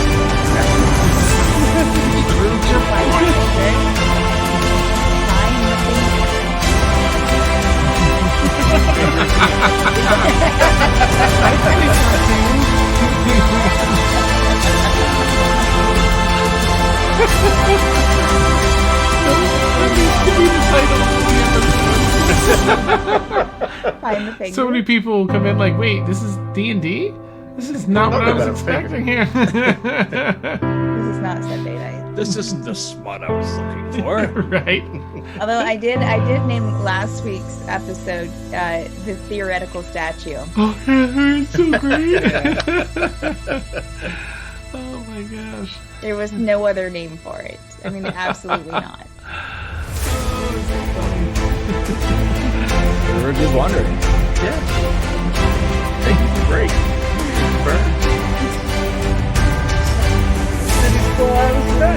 Did he fall out of the sky, man? You just don't know. You can't. You just don't You gotta know. pay that protection money.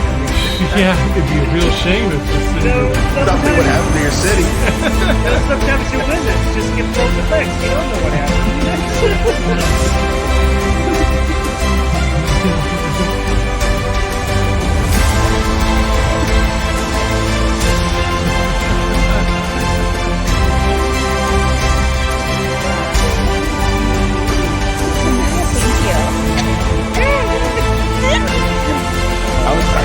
I was about to say Ocean's Rise Diamond. Oh.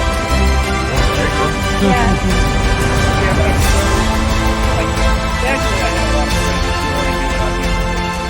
who already do but it's like it's hit like this the mainstream level. It's like I could say reference jokes and people will get People it. get them. You know, it's like I can make a joke and be like "and Peggy" and people will laugh. Yeah.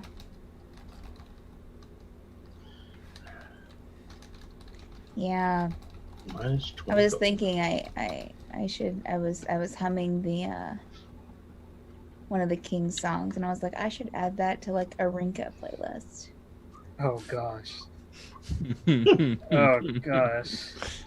That just I didn't realize how crazy she was to right now. All right. I'm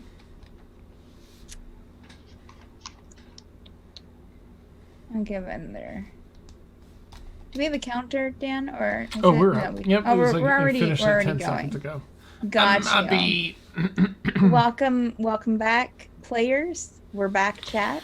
Well, Dan's back with this man bun intact.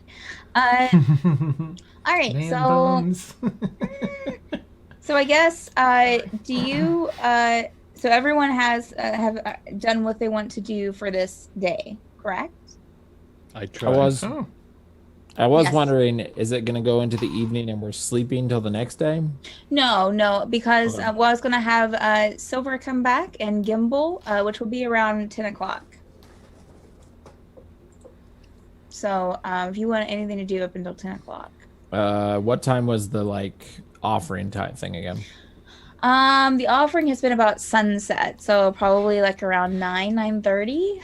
I would like to. I'll also tell Teagan.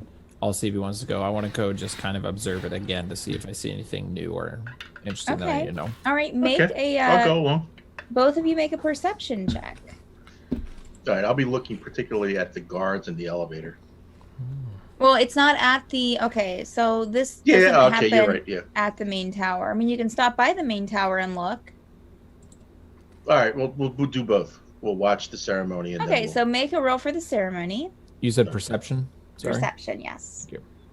Actually, can Gerbil go with him? 17. Yeah, you can go with them. Make a perception check, Gerbil. I would also like to go with him. since Oh, wow. It's a big Oh, party. good. We're really going to Yes. blend in, Wow. guys. Great. Me and Okay. Ranerius are just gonna be So- like, get All food right. at the "Oh, what buffet is now. that?" So the four of It's a you conga go line. out over to, and you pass by the main tower.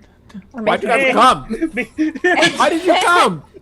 me and Bring it down the average. me and Ranerius are just gonna like, wow, what is that? nice. You Yeah, he's pass just walking you, by with a big plate of shrimp.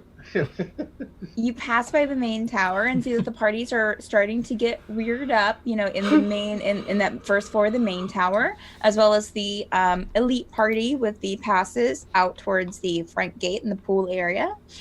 So you hear some musicians tuning up their instruments. Hear some, you'll see some people kind of walking from that area towards which is kind of off to the side, towards one of the outer walls of the city is where the in a greenery kind of park area is where the ceremony takes place.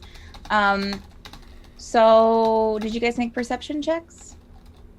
Yes. 17. Okay. 30, 20. 11. 11. Great. Where's my money, Rennie? So Gerbil and Ranerius, is this your first time seeing this? I The think so. offering, Yeah.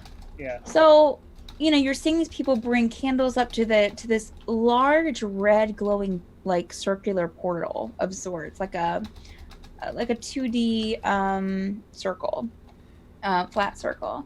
But as you stand and look at it, there is a dark figure standing on the other side of seemingly the portal. You just see a silhouette, but it looks about the height of a regular humanoid. Kind of hair kind of going down to around a face, a little bit shaggy, kind of this long coat, it looks like one maybe. It's a very kind of boxy form, and just standing there. People come in and not everyone, but a good portion are carrying candles, and they'll leave the candle by the gate, by this portal, as well as there's a kind of a basket or box kind of sitting right in front of the portal, and they'll leave each group of people will leave 1 or 2 gold in there. Kind of just drop it in, put down the candle, and then walk back. Sometimes some of the groups will pause and kind of chatter very quietly amongst themselves, or just kind of stand and look at the gate. You might see a couple people even, a few people even praying, maybe getting down on their knees here and there, maybe bringing a prayer cloth. But they're not there very long before they get up and they move out. While you're standing there, how long? Okay, So, Dribble Ranerius, seeing this for the first time, it actually makes sense that you roll a little bit lower because it's kind of a lot to take in and it's weird. And you'd heard about it before, but it's just kind of strange seeing it in person. Teagan and Wren, nothing seems out of the ordinary from the night before. You have like the two guards on each side, the two guards over here, two guards over here, and then like two guards standing right on either side of the gate, one on one side and one on the other. So it's 6 guards total that are constantly present, as well as guards that kind of occasionally pass through the area towards the back, kind of behind you. If you're looking around. Is the portal like? Is it like there's a wall, the portal, and the 2 guards on the side of it, or is the portal like out and open and you can walk around the portal's a little bit more out in the open. There's a little bit of space between the back wall of the city and this circle, this portal. Well, you know. But like the guards are keeping you don't really walk behind it, but because the guards are keeping right. them there. Yeah, no one. They're not keeping anyone from. It's just kind of a space that no one would be walking by. Like there's nothing. Yeah. It's just an open space behind there with a wall on one side and one on the other, and then like this outer city wall. So there's probably. I mean, you just don't see anyone walking back there. Yeah. I was wanting to try and I don't know if I need to roll again or not, or roll with that. Seems we kind of lost track of what happened with the money last time. I want to see if I see where that goes. So you're staying there until the money is taken. Yeah. Okay. Yeah. So, as unsuspiciously as I can. You both. So what did you guys roll again? 17. 20. 11. Right. I got you and Gerbil. I know. Thank you, though. Wren. Teagan, you get a more clearer view of this. Wren, you think that this is might be what happened at around 10 o'clock after you do see the mayor kind of come in. Also, Teagan, at one point you kind of think that you might notice that you might kind of catch a glimpse of the Baron High Council member that you saw at the party the other night, kind of standing off to the side, not offering anything or walking up to the portal, but kind of standing and observing like the group of you are. Okay. He doesn't seem to see you, doesn't really look, you don't catch his eye as you're kind of like, glancing over here and there, stealthily. But as the night kind of draws to a close, the mayor comes in, he leaves with his 2 guards. You notice that the 2 guards that are standing by the gate kind of come in, pick up the basket from either side, and just put it through the portal. And the portal fades out and away. Kind of starting at the center and going off to the edges. So there's this one point where it's like just like a red ring that's left, and then it kind of fizzles out. And they will nod at you as they pass and head out. Like see one or two kind of stragglers in the area kind of talk, they're kind of caught up with talking with each other, but maybe a couple people in a blanket kind of off in the back. All right. If you want, we can go check out the elevator. Gerbil and Ranerius, you can come too if you want. I'd like that, sure. Why not? Okay. Yep. I want to see if I can see how they work the elevator. There's a banquet going on, right? Yes. Yeah, you have I'll a go get banquet food. going on. So you guys enter in without anyone really, it seems lively. There are people dancing. There's music going on. Same scene as you saw a couple nights ago. So how are you checking this out, Teagan? What's your maneuver? Or anyone else that wants to try and check something out? Would I be able to see the elevator from up on the balcony where I went the first time? Yeah, you can see the opening to the. Yeah, you can see the elevator from there. Sure. Yeah. Okay. I'll go up top and kind of look more down, not trying to seem obvious, but just so I can see it better. Like, I'm a gnome. I'm not going to see much from standing down on the ground, though. Sure. So you're just kind of watching to see who goes in and out, or how it's operated, or How many guards are around the elevator? If they use it, how do they use it? there's always 2 guards around the elevator. So one standing on either side. There's usually 2 guards walking around with the mayor. When he's down there, and he's not down there, like, you see him kind of maybe schmoozing with everyone for like 10 minutes, 15, before he heads back up to his office through the elevator. So you can't really see inside the elevator very well from where you're standing. But you do see, there's always the two guards standing on the outside. And usually I would say that you'd be able to see the rest of the area as well, that first floor. And there's always 3 to 4 guards kind of standing amongst everyone, as well as workers and banquet people. Teagan, Yeah, what would you I would just be moving in and out of the crowd, catching glimpses as I move in and out between people, and make a perception check for me. Okay.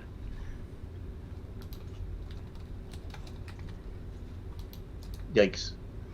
6. Oh, well, there are so many people here, and they're just constantly in your way, it seems. You try to kind of move past them, 2 other people move in your way and start dancing, and, you get one frisky lady that might kind of come up to you and start just kind of pulling you into a dance, and, you try to kind of step away and, just get kind of lost in the crowd a bit. I would totally go with it. I would do a twirl and then move on, just so I don't draw attention. You don't want to be the guy that's Make a performance check for me. Sure. Being an idiot, An 8. Okay. Hey, you try. You try to kind of turn with her, and you end up kind of stepping on her toe, and you try to kind of turn out, and you bump into someone. It's a rough night. His romance. It's a rough night. How long are you guys kind of sticking around here? Oh, Gerbil and Ranerius, what are you guys doing? I wanted to check out the elevator by casting Detect Magic and seeing if it was magical in any way. Okay. All right. Where are you standing to do this? I would cast it off to the side, but then as I would just be trying to act as normal as possible. And okay, cool. Meandering through the crowd and whatnot. So he sits cross-legged in the middle of the whole space, trying to detect it. So let's see here. So detect magic does require voice and movement. Yes. So you're kind of standing off to the side, muttering under your breath, doing some weird hand movements there. It's so creepy. You Working into a dance move. Yeah. I'm just picturing do the Macarena.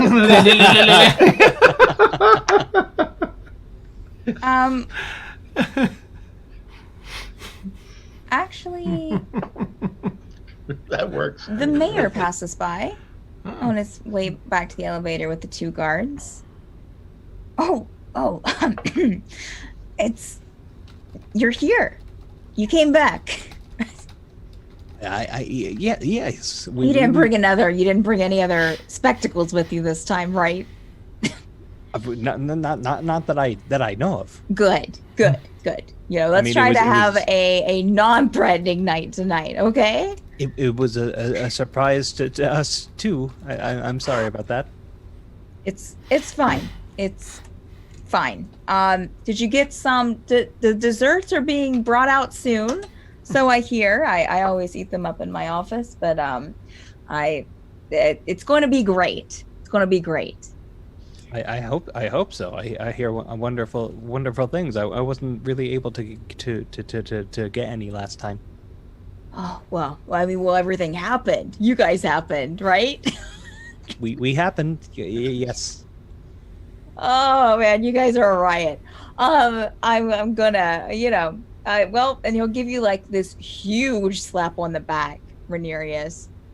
Make a constitution check for me. This is Constitution or Ranerius' concentration? Constitution. Okay. Sorry, my words kind of slipped there. Nope. This is not I'll use Ranerius' lucky day. because yeah. There we go. Lucky. Thank you, Lucky. What did you get?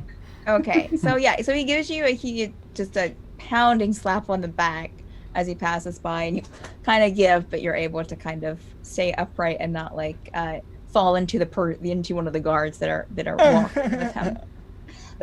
Thank you, Mayor. Yeah, so it does interrupt your spell casting, unfortunately. So you'll have to start again. Oh, it's just an action. More interpretive dancing. It's gonna be great. So another, 10 minutes, and we'll say that you're able to cast the electric detect slide. magic. After the mayor kind of gets into the elevator with his 2 guards, no magic coming off the elevator. Womp womp. All right, well, All right, Gerbil, what are you up to? Gerbil is checking out the buffet. He's gonna be getting food and just kind of keeping an eye out. I imagine like he's not so much worried about Teagan and Wren, but I'll be like, like chicken and stuff, and then I'll when I see I'll watch Ranerius and kind of see the mayor talk to him and kind of panic for a while, but I'm good. Yeah. Make a perception check for me.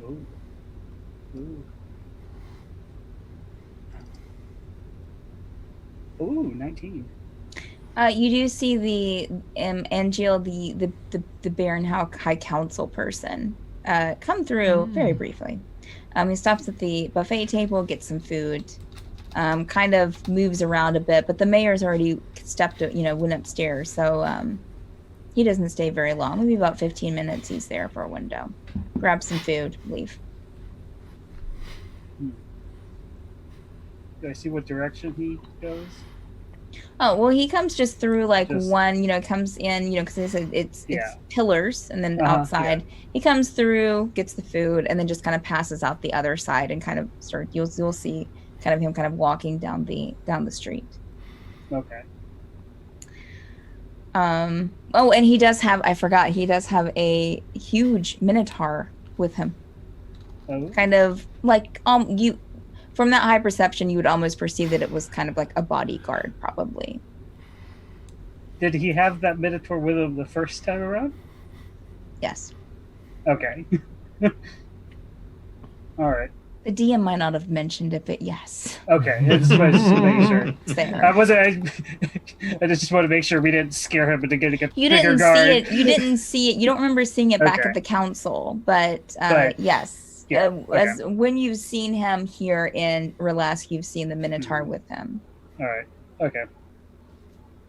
All right. So, Teagan, you were doing something? besides tripping over my feet. Yes. On the dance floor. So you're getting okay. So I remember what I was getting to now is that things start. So you get to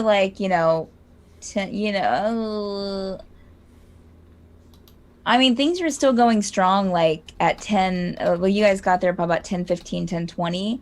It's still going strong. Like at 11:30. Because you have the buffet doesn't come in till I'll say that 11:30 is when they bring the desserts in, and so they take away some of the things off the table and replace with these trays of desserts, cakes, chocolates, Silvra and Gimble, were you guys going? Well, not Gimble, because Gimble can't answer for himself. Silvra, were you heading directly back to the charity house after you guys were done?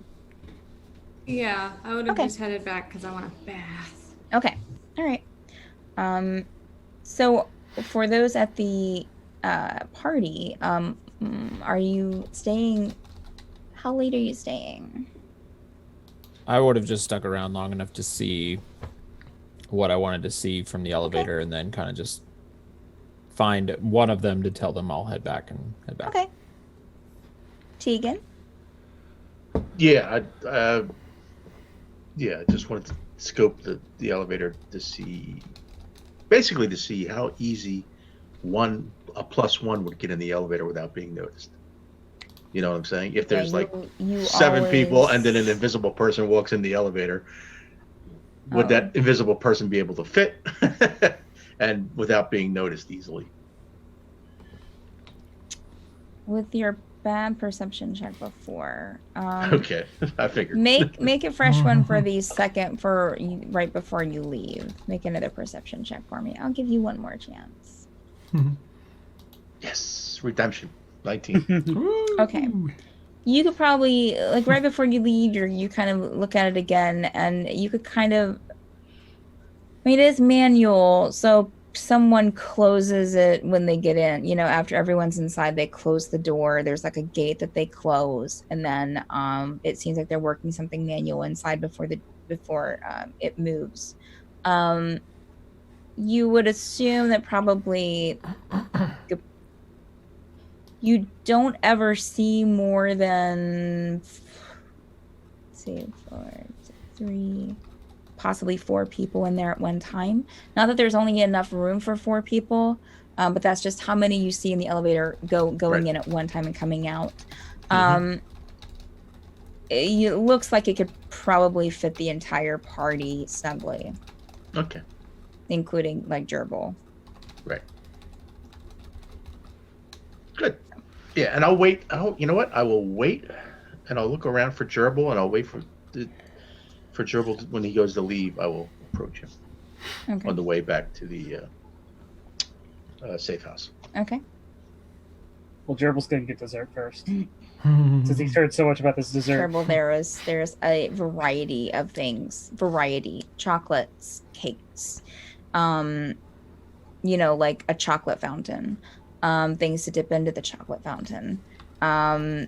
You've never seen one of these before. It's just chocolate just coming down and just you're in awe. There are little candies. There are actually even like bags to take things home in. Almost like what you would see at like a wedding,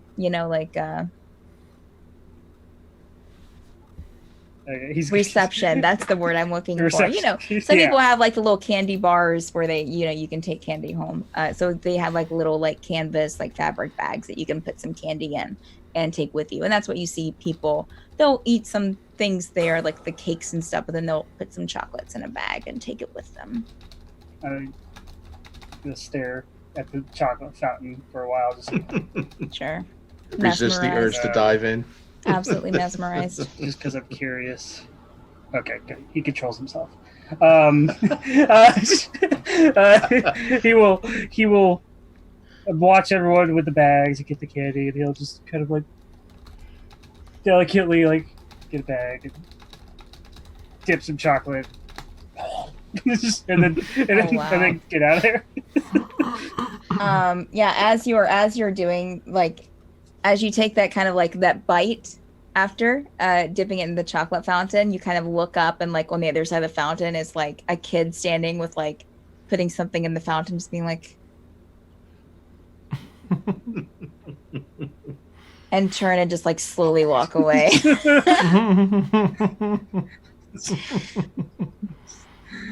All right, so Gerbil, are you heading out then? Yes. After the kid giving me the side eye, I'll leave. There you go, Teagan. As you sort of, I guess, head down the street, I'm going to approach you and say, just don't panic, just walk normally. And as he walks normally, I'm going to get behind him and see how basically just, for effect, see how close I can stay with him without stumbling In other words, I'm going to practice being his shadow on his way back to the safe house. Okay, make a stealth check for me. It's just for flavor. It's just for effect. How This is cool. a thing a rogue would do. I understand this. I'm just I'm asking you to make a picturing- roll. I'm picturing like a Looney Tunes, like Bugs Bunny Right. behind Elmer Fudd. Like, Yep. Yeah, exactly. 19. Okay, you're able to stay right behind him, shadow him pretty well.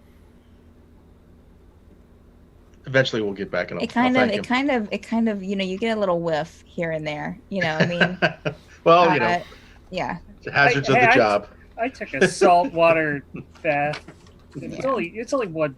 You're really Roast close to chicken. his fur. Really close to his fur. In fact, like after you get back, you have like a little bit of fur here and there. Like, Go look for the nearest lint brush. yeah. All right. So let's say when you guys. So, Ranerius, what are you? Did you go back with them? I would come back with Okay. them, yes. So everyone's back at the house. Silver will say that you come in and you kind of head straight to the bath. And I would say by the time that they get back, you would probably be done bathing. And everyone's just kind of in the same common area, we'll say. Most of the kids are already, of course, in bed. They've been in bed for a couple of hours. Lashta kind of, has walked through a couple of times, kind of cleaning up a few things. Adrian as well, but they're not like hanging out with you. I would say that you haven't seen Wilhelm, or at least not in the downstairs area. You haven't. Anything that you guys want to discuss before bedtime or do? Did well, go ahead, Brixton. Oh yeah, that was a nice bath. Oh, success. Oh, how did you make it? Can I see it? Well, if we're in a private room, only if we're in a private room. No, you're well, I was thinking you were in the sitting areas where I was starting you guys. Okay, at, so I you can wouldn't ask move for to it. a private room. Yeah. Right. You want to see now or? Yeah, I just want to get an There's kids idea all of, over the place. Do we need to pull it out right here? since I'm the one going to be doing this. Somebody's talking in their sleep, I think, and she'll. What? Right, I just want to get an idea for the size and how and how easy it is to move in and out of the robe and stuff like that. Just want to get a quick idea of. The size of this object is probably about like, I think I said before, like maybe Softball, like basketball, 10 inches, like in Okay. circumference, like all the way around. volleyball. Not quite a foot, but yeah. Dan, shut up. So yeah, okay. So just so I want to get, it's good to have know what you're handling before you try to swap it in and out. Yeah, I mean, yeah, you got the picture, right, that I shared Yep. out. So Yep. yeah. Okay. There you go. It looks. And I hand it back to her. seems well made. Good job. Thank you. Gimble did a good job too. Yeah, I helped. Well, good job for both of you. He's just like. Thanks. Thanks. All right, where should we put it for the night, Gimble? Wow, somebody's really having some. I don't know. I mean, I guess if we just made sure that it was safe somewhere, that'd be good. Well, I'm not sure I'd want to leave We're it gonna be- around. Yes. behind the rest of the sand. Maybe we should. We want to. Oh yeah, I have some sand left. We didn't use it all. We got the first time. Does Can I Amazing. when he take a pulls last? out, Can I see that sand for a second? Is that Yeah, is this sure. is this the good sand or the bad sand? did we No, have bad it's the sand? sand. It's the sand that you brought, that you got. Okay. I don't think we had bad sand.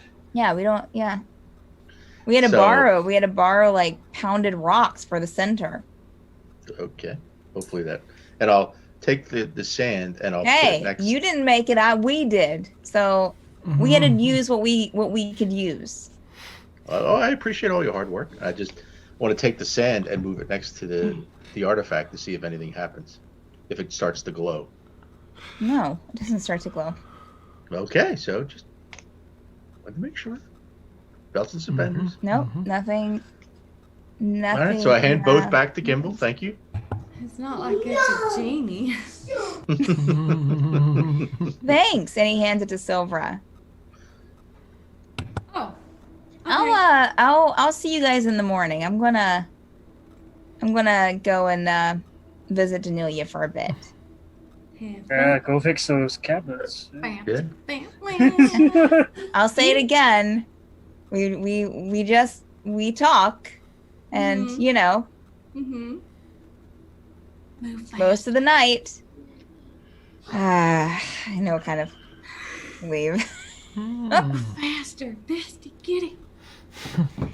Find those fingers. All right. Well,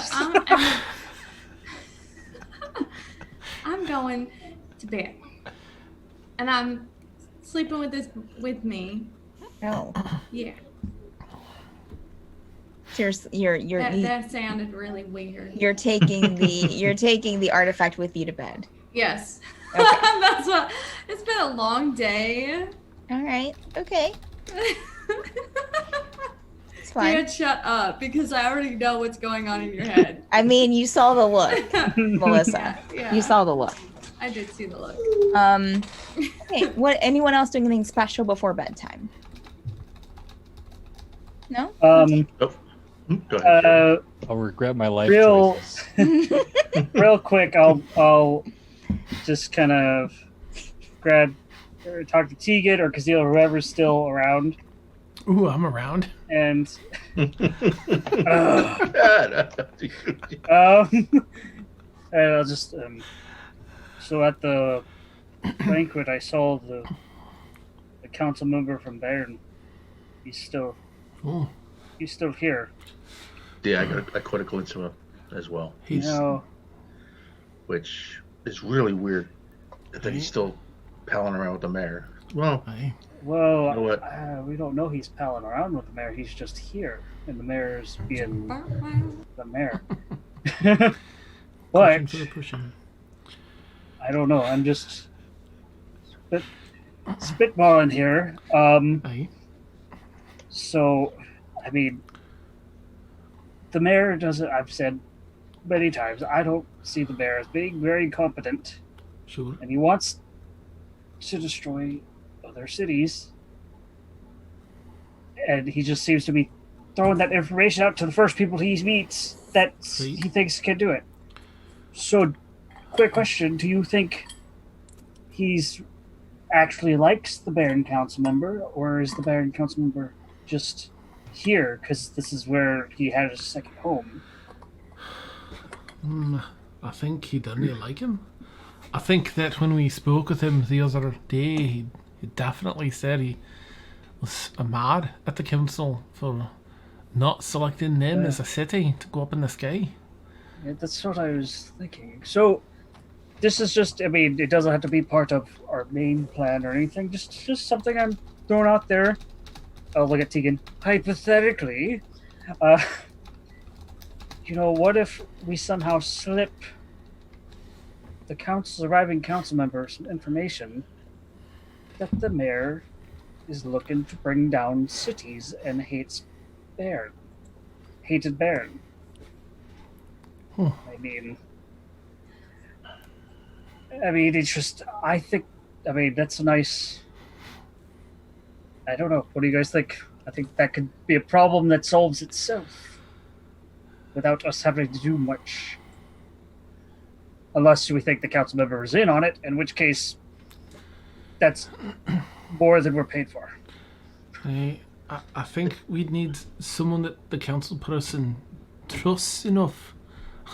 I think if we mentioned, oh, this mayor's going crazy and he wants to kill everyone, they'd be like, didn't you bring that? I think he's, despite my best efforts, I think the council person may still believe that we took part and had part in... Oh, no, I'm not saying any of us should directly interact with him. No, I'm Right. saying, like, I don't know, send an anonymous letter or I don't know, smuggle a letter or something, a message through his big Minotaur guy. Just something to start sowing the seeds, which I imagine there's already probably some seeds since Burlesque isn't a floating city.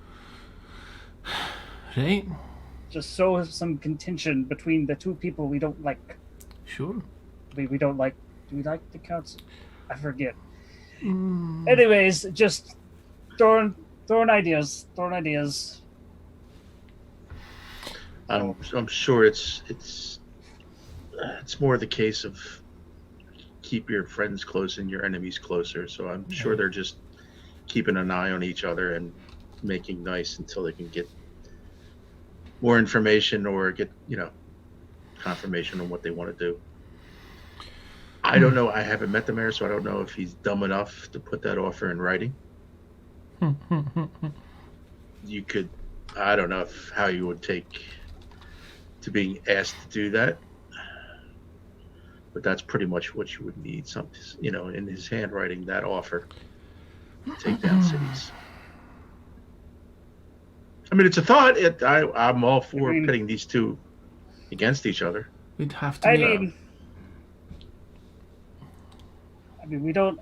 Just like I said, this doesn't have to be like now, but I think as long as it was someone that's good with a disguise, it can't be us, or get back that it was anyone that looked like us. We need someone that is either out of the party and not associated with us, or one of us that can look convincingly like another. Or we could just pay someone on the street to go deliver a note. Probably not the bugbear, since I haven't seen another bugbear here.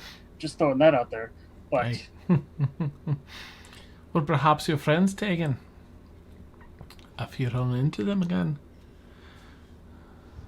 My only fear is they would actually take the mayor up on his offer. Right.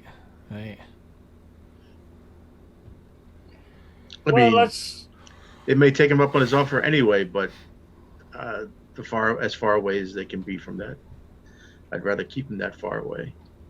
And let's face it, jokingly, sadly, we're the only ones who know how it happened.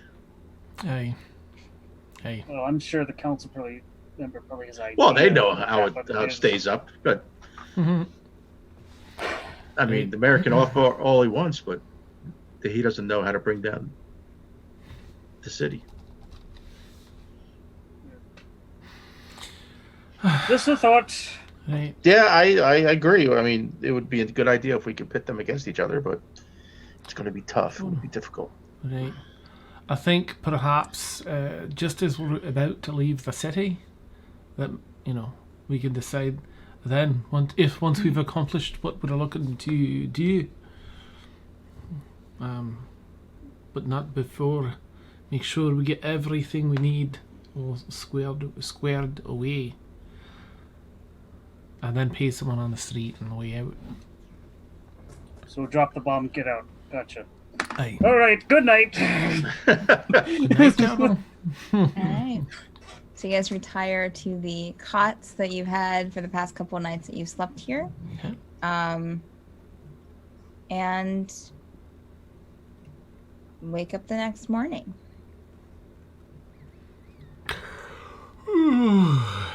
So I feel like I got smarter overnight. Really? Like some kind of improvement. That's awesome. So, what are we up to today? What are we doing? You got breakfast downstairs, same old. Nothing different from the last 3 mornings you've been here. Is today Describe it in detail, please. Wow. You've got breakfast vegetables. It's the same spread. Yeah. Oh, we're still not out of breakfast vegetables. No, breakfast vegetables. It's a staple now. Vegetables are needed at every meal, so yeah, especially for growing children. Wilhelm's back, right? Just curious. Oh yeah. artifact? Yeah, you Still see on, Wilhelm at like- the table. like- What did you say, Pixtrom? Demon child behind me. Mm, He's saying you must die. These mage kids, you gotta watch them. yeah. I Yeah. know, right? You don't even know if like Nice. they're good or not. Jesus. The mage did you- turned warlock. He's made a deal with the fiend. He's a warlock. What's his patron? What was your question about the artifact, Pixtrom? I wanted to make sure it was still on my person. Yeah, make a perception check. You guys slowly get looted of everything that you own. Yeah. Ranerius is gone. 25. It's still there. Ranerius is actually a rogue. Nice. That's how we swipe that note. I just rolled a Yeah. 20. Okay. I'm gonna get up and go get some breakfast. Okay. You'll pass Jocelyn on your way to breakfast. Morning. Morning. Sleep okay? That I did. It's getting better and better. I think I might actually head out and look at available places today. Adrian has kindly offered to help me out. That's nice. So about that thing that we were planning on doing, just don't go anywhere near the tower today. No. No. So, yeah. Got But it. good So luck with that's- houses and everything. That's today. Most likely, yeah. If everybody can stop talking. Are you leaving as soon as it's done? Yeah. He will reach into his pocket, Silvra, and just hand you just a plain looking, what you would recognize as just a plain sending stone. Just in case you need anything. Ever. Of course. It will, I got it enchanted, so it'll reach across planes, so. Good. Thank you.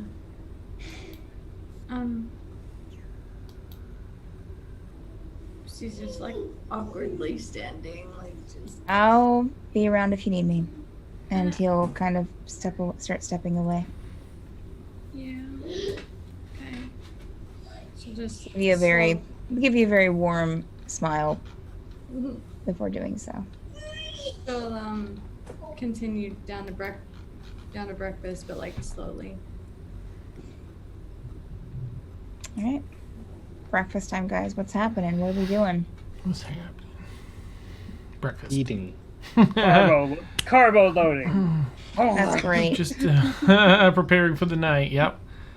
Getting Make it ready. happen. Mm-hmm. What are we doing after breakfast?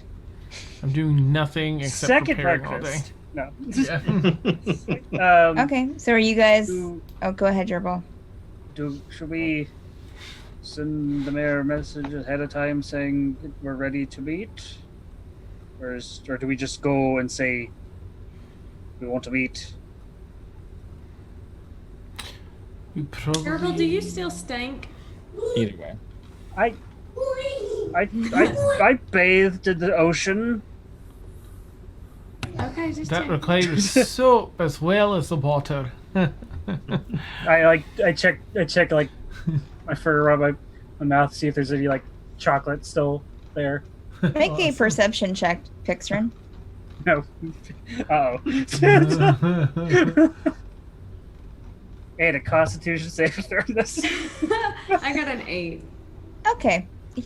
He seems fairly clean. You don't smell anything. Beautiful. You don't see the, the stuff in his fur like you did before. Yeah, that was pretty rancid. Okay. So Yeah. so about do we send a message to the mayor, or do we just go, or we just We don't even want to give him too much time just in case he has the whole day to think. he might start thinking, well, maybe I better take some extra precautions after all, or something like that. Maybe an hour or so. Okay. Yeah, just and asking. probably. Why don't you just go after breakfast? Jesus, Yeah. y'all just like talk and talk and talk, and you won't shut the absolute fuck up. I try. Because when we not to say don't much. plan, bad things happen. I thought we were waiting for the party at night so that the other guards were busy. That's what I thought. I don't know I mean, I if was that passed matters. out last night, so if anybody else did something, I have If no idea. we go at night, he might not want to even take us up into his office. He'll just find a spot on the private spot in the party. Right. Well, we can always try it during the day, and if that... Teagan, you're going to be the one doing the swap. What do you think? Those dogs. Black ops. The in and the out is the problem. Once we're out, and we make this, if we, it all comes down to making the switch without getting noticed. If we can do that, then it doesn't matter when we do it. Also, we're winging it. As long as Try the, it. as long as the bugbear is big enough. Gimble's there. Sounds good. Sounds like a plan. All If right. it doesn't work, we can always come up with another reason to try again later. If we get up there and it looks like no, then it's gonna work. If it doesn't work, then we just don't get the artifact and we walk away. Right. Or we get Just walk caught. away. Well, I'm saying if the opportunity doesn't seem right to even swap it. All right, I will look. Okay, let's wing it. All right, first, who's in the room? Are the kids in the room? It is breakfast. All the kids. Yes, Yeah, there are we're kids just, in the like, room. talking. It's kind of, you've kind of noticed that the kids are more or less like they expect you to be there, and so they're kind of like, you might get a couple of random kids that might come and sit down for a little bit and scarf down their food. Most of the kids will just kind of like grab a plate, grab what they want, and then head out of the room, like into the other sitting room or into a classroom. Grown up chat. Yeah, they don't want to be a part of this. It's boring to them. You might get like the random, like one of the older kids kind of like passing by the doorway more than they need to. Kind of looking in or kind of like leaning against the frame like every once in a while and just like acting like they're stretching out their back, but like they're totally like looking in over their shoulder, trying to get a little listen. They're interested. No loose ends. Pull that thing. No. Kill it. Please. Let's start this off right now. If I sit here and think about this all day, it's not going to be good. Let's do this. Now. All right. Right now. Before we Okay. go, I do want to say goodbye to Adrian. Are we not? Are we not coming We're back? not coming I thought back? We were leaving. I thought we were going to do the thing. Then are we getting out of town? I don't think so, but Well, we discussed 2 nights ago about moving to a different place in case Hey, if something goes wrong, they don't follow us back here. I agree with that. I think, Okay. Do we The have Bristol- another place to go? There's Yeah, a hotel in town. yeah, the Or- Bristol Inn isn't too far from the safe There's an house. inn and there's a hotel. I think we go. Yeah, I think this is the last day for the safe house. Thank you.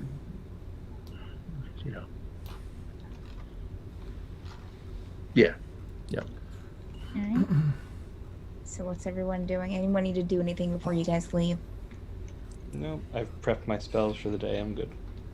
Okay. Warming up my fingers. It's just- reels. As you guys are kind of like finishing up, Lashta will kind of, come into the room and start clearing away plates, dishes. So, what's everyone got on plate today? Just enjoying the I town. mean, you just took it away. I mean, it was the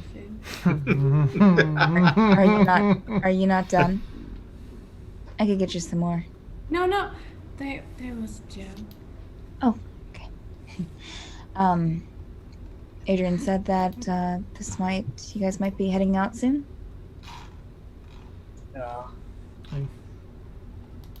Well, I can't say that it hasn't been, more hectic and a pain in the ass with you guys here, but it's been interesting and kind of nice to have other adults around. So, and also, I'll try to be back here as soon as it's safe. Oh, okay. I also just want to thank you for working to not blabbing your mouths about the city and exposing us to ruin. Least we can do. Thank you for all that you've done for us. Right. It's Adrian. He's a pushover. Start kind of getting the plates and taking the kitchen. All right. Are we going? That's me asking as a TM. Yes. Mm-hmm. Absolutely. Okay. I'll show you what a party as we go. Yeah. You're a rogue, right? So, Silver, make a perception check for me. Or Pixtrin, I mean. Sorry. Okay.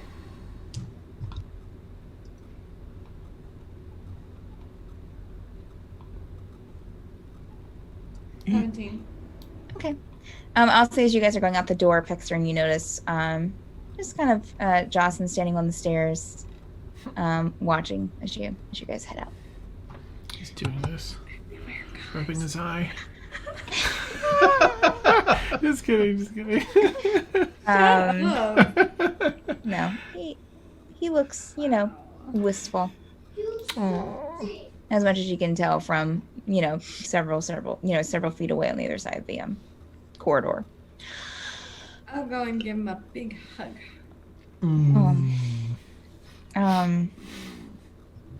He will accept and pulling away.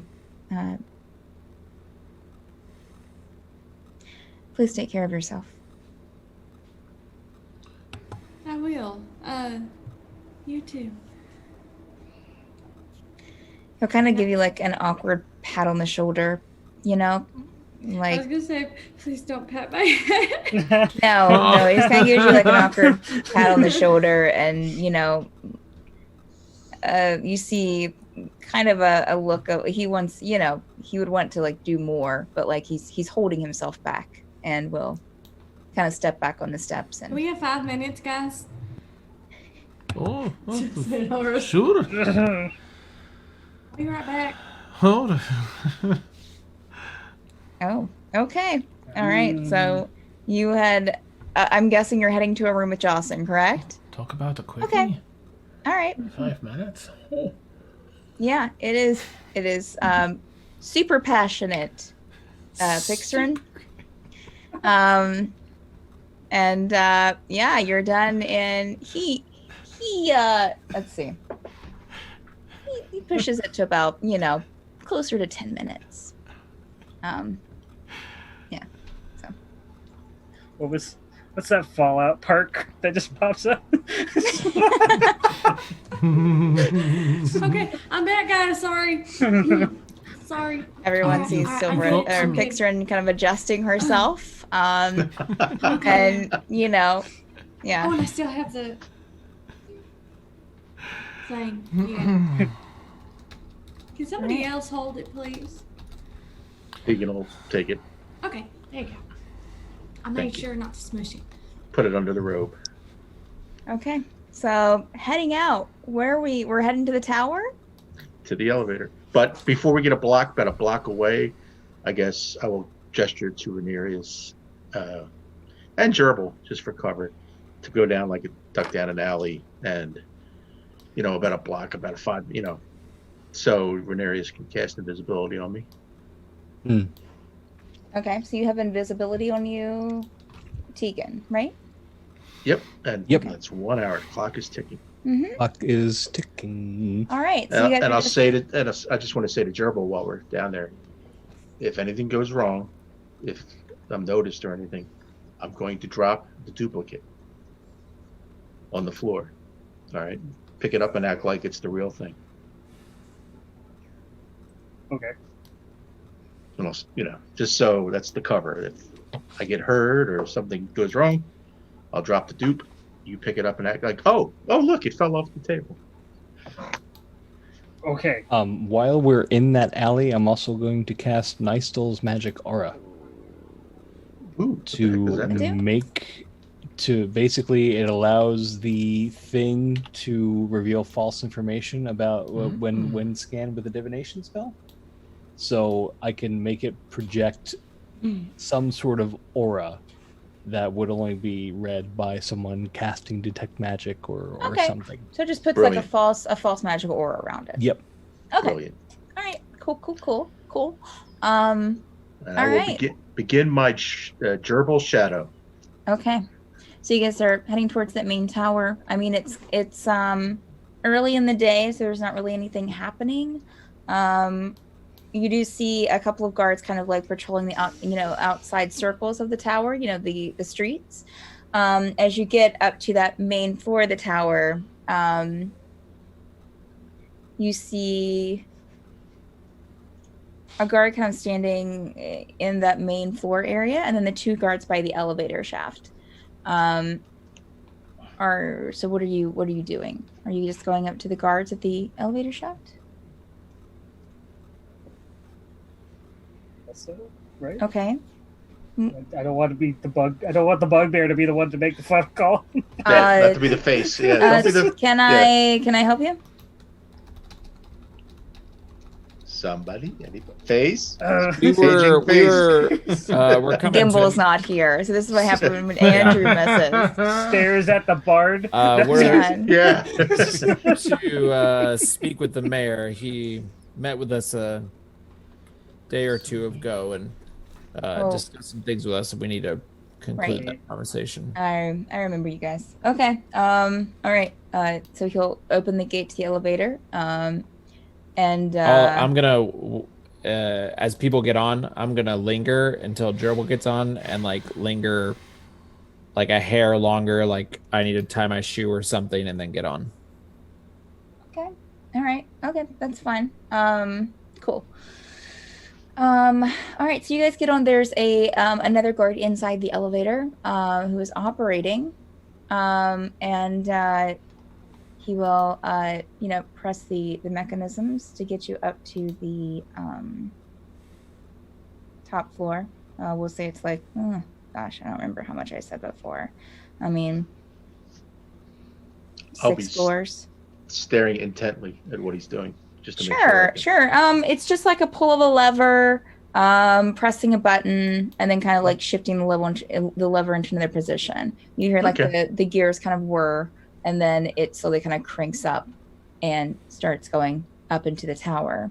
When you get up to the top, you can feel it kind of slow down as it gets to the top of the tower. The guard opens the gate and allows everyone to step off. When you step out into the mayor's office, there are 2 guards on either side of the door once you get inside.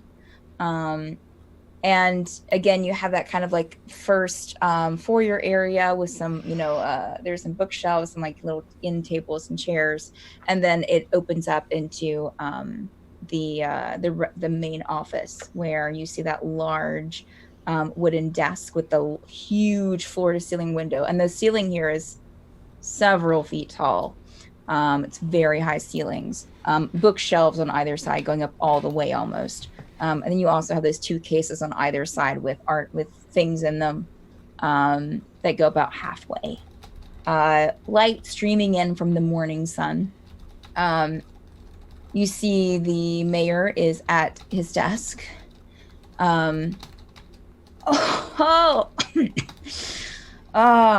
he stands slowly. You can see like a platter of pastries half eaten on his desk. Welcome back. Oh, thank you. Please, have a seat. Have a seat. Could you get some water, please? Thank you. And one of the guards kind of walks away. So you just have him and one other guard in there at the moment. Ranerius will awkwardly take a seat. Great. His Gerbil will hands in his stretch and just like, oh, There are 4 stand. seats. Gerbil will stand. Just like, ugh, Oh, I've been I'll- sitting all morning. I'll also stand kind of more to the. But there are What's also the- some. I'll say that there are probably some like benches, some cushioned benches, kind of off to the sides. There's probably like 4 cushioned benches along the like the bookshelves. So What's the layout, like, space-wise of all the things? Mainly, where's the artifact? Where's the desk? Mhm. Where are the chairs? yeah. I mean, you have this kind of square room. I'm sorry, Yeah. I don't have a picture for you guys. you're You fine. have kind of like a square room. Mhm. I mean, I'm horrible with like feet and dimensions, but like, it's a pretty substantial office. So with the tall ceilings, when you walk in, there's maybe about 20 feet before you get to that huge main like wooden desk that goes from almost wall to wall, and there's not that much space in between the bookshelves and the desk. It's just over compensatingly large. Behind the desk, maybe about 5, 7, 8 feet, you have the artifact, which is under glass. And then about 5 feet behind that is where the window starts. Does that help? Yep. Okay. And we're coming.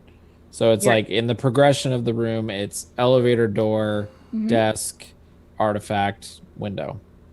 Yeah, and you have a Got lot it. of space between like the elevator shaft and the desk. Yeah. Several feet, because you come into that main foyer, and then you get it kind of like has a non kind of an open space between the shelvings that kind of open up into the bigger part of the office. So you have several like shelves of books on either side, and then you get to the desk, and then the artifact, and then the window. Got it. Chairs are kind of situated in front of the desk, of course. Please sit. Guard brings in like some water, a pitcher of water and some glasses. So you have both guards in the room again. The mayor kind of goes in front of his desk and kind of like leans back against it. You can hear a little bit of creaking from the desk. So what can I what can I do for you? I'm so happy to see you so early in the morning. Well, Have you given any more thought to my offer? We've been thinking about it for a couple days and discussing it as a group, and we're not so sure on if we're able to help at this time right now or not. I see. Is anyone the mayor? So the mayor's sitting up on the front of his desk, looking towards. Yeah, the kind of group, leaning right? against the edge of. Mhm. Right. And is anyone besides us facing the mayor so they would have a view of the artifact? Like, how many guards are in the room right now? There's 2 at the elevator. Yeah, there's 2 at the elevator, which are kind of several feet back. Okay. But they do have a view into the room. Then there are 2 guards in the room there by the desk with you. One standing on either side of the desk. Kind of just standing, looking towards the mayor and the group of you.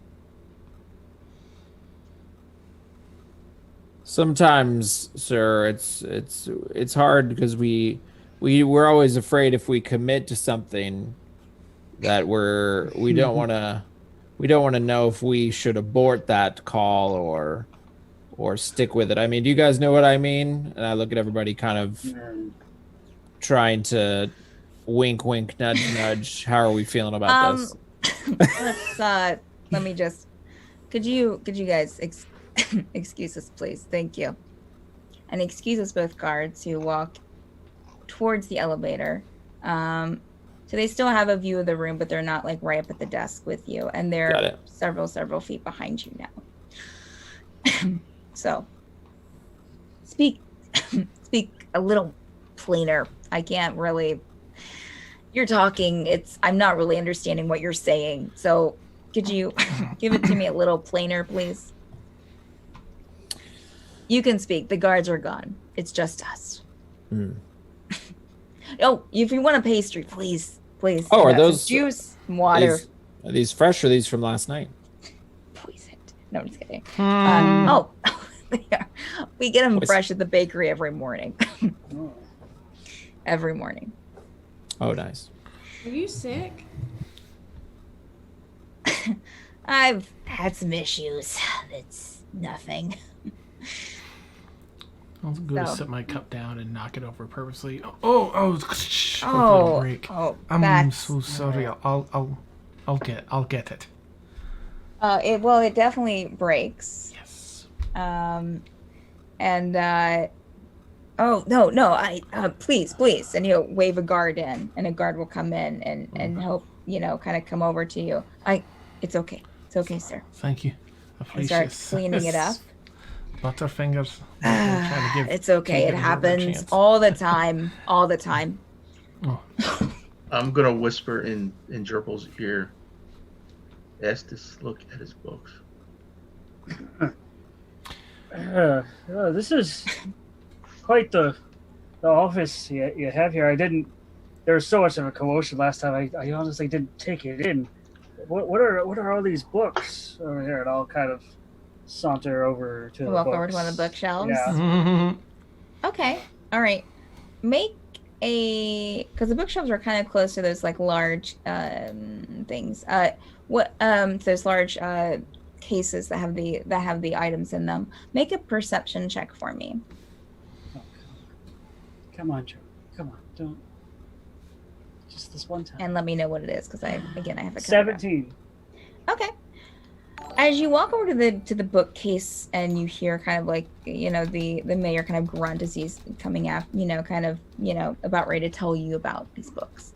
You kind of look down over at the one of those large cases with the items in it, and it seems like that there are some scratches on the floor that almost like the case has been moved.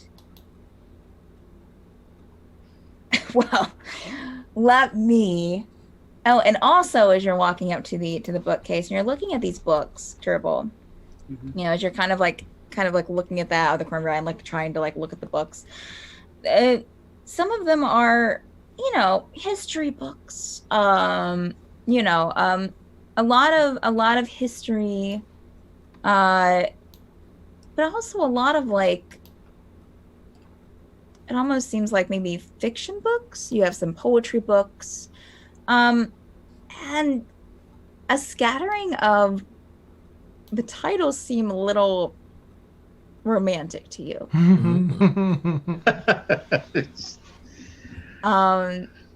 Maybe on the risque side of romance. If a little surprising for a man of business. Is it that surprising? Well, let me, and he kind of, as the mayor comes up, he kind of pulls out one of the history books and kind of stands in front of you between you and the bookcase.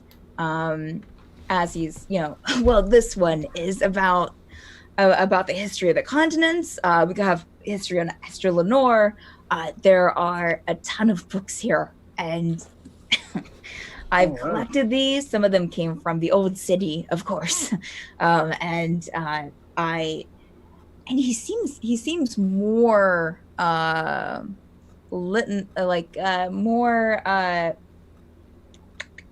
there's more happiness in his face than you've seen the entire at both of the. He's obviously very, very excited about these books. Do the shelves span the whole wall? For the most part, it spans about, in this main office area, it spans about 70%, 75% of the wall. So it goes from where you come in from the elevator, it starts there, and it goes to about where his desk, they stop about where his desk is. Where is he? Where is him and Gerbil at? He in the realms of that progression. Yeah, he is. Him and Gerbil are back. So he's about maybe 8 feet from his desk. Okay. Yeah, so there is an open area. You would, I would say with your background, you'd probably notice that there, you do have one, the guard is still there cleaning up on the other side of the desk from where the mayor is. Can I walk over to the shelf kind of closest to the elevator? Sure. And look at the books and whatever the most random title I can find. I want to just I kind of want to pull it off and say, what's this one about? Okay. All right. Yeah, you go over, you walk over there. No one stops you. Pick out a book. And it's called Romance in the High Seas. Very wet. Is this a good one? Because I think my sister read this one and she didn't tell me about it, but I remember seeing this cover. He walks a few feet towards you, Wren, and yeah, I that was a cousin's. I haven't read it myself, of course. What do I have time for? It's romance true. And make a perception check for me, Wren. I was gonna say to add to that perception, I was gonna say my sister loves books. Is there one that you would recommend from the shelf? You said persuasion? Perception. Oh, perception. Oh, yes. Never mind. Then I won't say that as persuasion, but I'll still say it. Okay. 18. Ooh. Okay. You notice that he definitely, his face kind of drops when he sees the title of the book. That's I'm sure we can find some books for your sister, you say? Yeah, my sister. She loves a good book. Great. All right. We can definitely find something. And he starts kind of like looking through some books on the bookshelf. While he's doing that, I'm going to approach the case and visually, because I don't want to fumble with it just yet, look for anything that might be a trap on the case. Gerbil will take one of the history books that the mayor was showing him at the bookcase, and I'll just kind of like pretend like I'm reading it, like, and kind of like get in front of the desk and kind of like lean on the desk like he was while looking through the book. Okay. All right. Blocking Sure. the artifact. Make a performance check, Gerbil. Oh gosh. Oh gosh. Team effort. So, Teagan, what were you doing again? You were walking up to the case, and 19. you were okay. Give me 1 second. You were walking up to the case, Teagan. Yep. Given the case, I guess it's a glass case that sits on top of the artifact, right? Yes. So I'm going to give the case, like, looking for wires, strings, any weight measure, anything that's underneath the case that would, if I lift it, it would like pop up and, cause a trap to go off. Yeah, I'll say that Gerbil, you are you go over there and you start reading, you lean against the desk. Teagan, you take a look at, make an investigation check for me. Okay. Teagan, you're also going to hear, thanks to my new cantrip message, Kazeel message you telepathically. If there's anything you need, just think it back to me. Okay. I'll get that message, and I do not see any traps. Who has the art? Teagan has the fake one. I have the fake one. All right. So, Kazeel, where are you at the moment? I was going to sit in one of the seats closer to his desk if I could, but I'm just going to kind of lean over after knocking that down, the person cleaning up, just to like pay attention to the mayor and everyone engaging with him. Question, Kazeel, do you still have your water skin on you? It's full of sand? Well, that's a good question. That's why I asked, where did we put the rest of the sand? That's why I asked earlier to Gimble. I feel like, right, I don't think I gave it to Gimble. But I knew that it was, this is sort of my cup of tea. I don't think I would have brought it. Because, I do relic-y things, and if this glows near sand, I don't think I would have brought it. I didn't say it though. I didn't say I took it off, so I'll weren't go coming with back. whatever. Make a wisdom check for me, please. Okay. To How save wise you were about leaving it there. How wise you Yeah. were about Nice. this Because we weren't situation. planning on coming back, were we? Really? Yeah. Well, we weren't, but I guess we left buckets of sand there, so we probably should. Like I said, I imagine like there's just some closet in there with like a bunch of crab buckets filled with magic sand. 3 years from now, one of the kids is gonna be just cleaning, and they open the door. What's all this sand? Not very wise. That's an 8. Oh. Okay. I rolled it in All right. fantasy guns. Okay, Kazeel, you remember dumping some sand out. You kind of did it in a way. I mean, you kind of let's see. Oh, let me roll. Oh, lucky day. All right, you don't have the sand with you. Okay. But where did you leave it? Did you leave it back at the charity house? Yeah, I would have left it with either, what's his name, Adrian, or hidden with my. Like, I know we were going back, but yeah, I thought we were Okay. like at least stopping there. All right. Okay. Cool. All right. So Teagan, what was your investigation roll? 4. I didn't see any traps, but You're looking over this. Yeah, you don't see any traps on this. Okay. This looks like just a Now or glass never. covering on top of this artifact that you've seen before, with the sand out of the center, and there's like a couple little pieces missing. all right, I will look No, over it was just my, the sand. It was just the sand out of the center. I think that was different. I will look over my shoulder. Is anyone looking in this direction? Make a perception check for me. 10. Just get the bad rolls out now. Yep. I want to do something before you start Ranerius That's might what be I was, looking like, that direction. trying. Okay. to get So Pixron, what do you want to do? I'm gonna walk up to Teagan and put my hand on his shoulder and cast guidance on him, Okay. and turn around and flirt with the guard. Okay. What does guidance do again? It adds a D4. You can roll a D4 and add the number to an ability check. Okay, so roll a d4, Teagan. Is that a one time? Yes. Okay, I'll roll a d4. I mean, unless you don't want to use it now. Yeah, I don't know if a d4 is going. What did you roll before? That was it was a 10 for the perception check. Okay. You don't want to. If you don't want to use it, you can don't roll have it to. before or after making an ability check. So, like the next time that you roll Yeah, something, I'm gonna save it is probably what for I the was big one. thinking. If I need it for the big one, I'm going to mentally, since I can't really tell, right?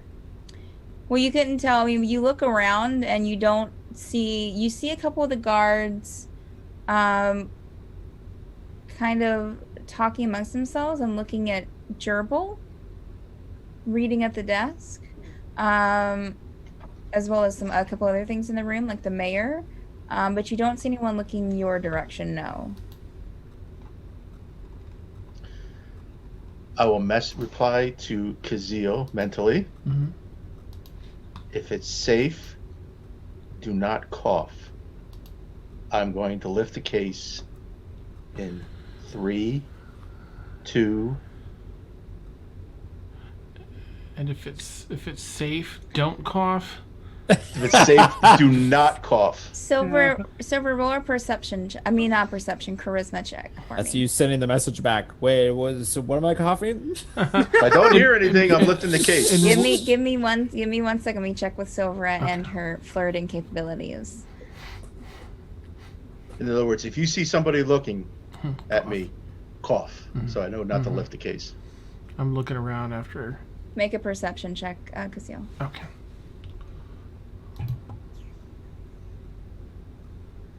Eight. Okay. you Did you Silver, guide you go yourself? over Should have to used it on myself. the closest guard is the guard who was cleaning up the mess. He's kind of, still kind of cleaning up some little glass bits that are under the desk. And go over and try and do some flirting. He seems preoccupied. What did you roll again? Me? Oh, No, sorry. that's Pixrin. What? 5? You rolled a 5? 8. Okay. Actually, he kind of, stops what he's doing and kind of looks up at you and responds very well to your flirting. That's sparkling armor. Oh, Yeah, she's got the glamour armor on. Look Wasn't at that the my one? armor, guys. Nice. Yeah, she's got the glamour armor.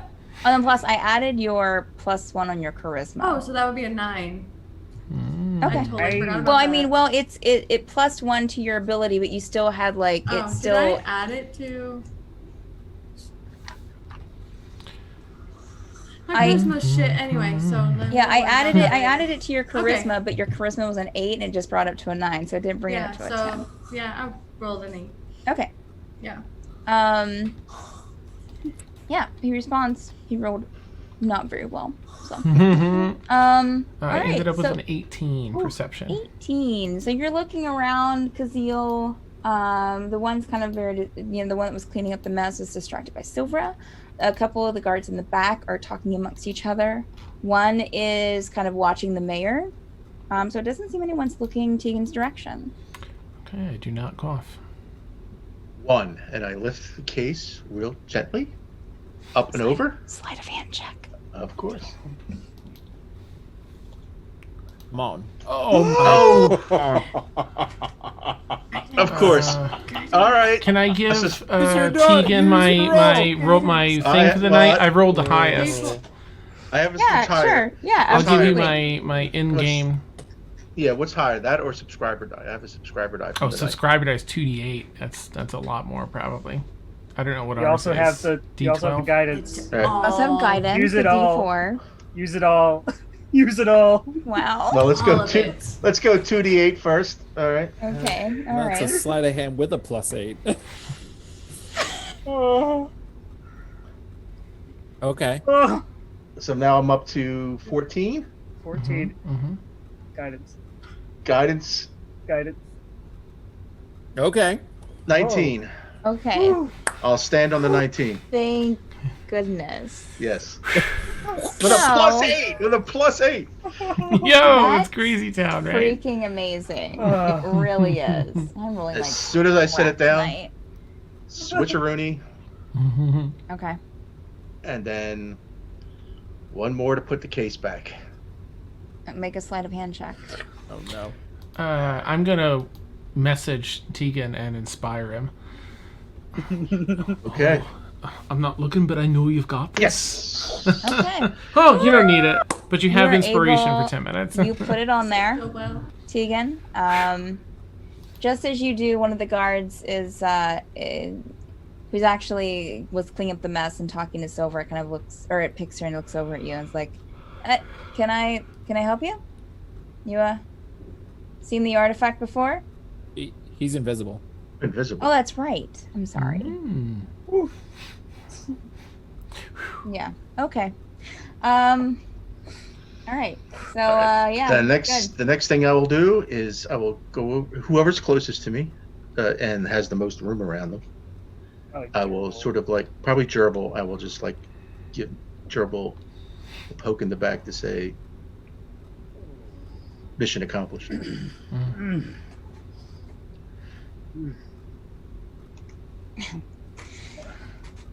Anyway, we should totally go out for lunch or something.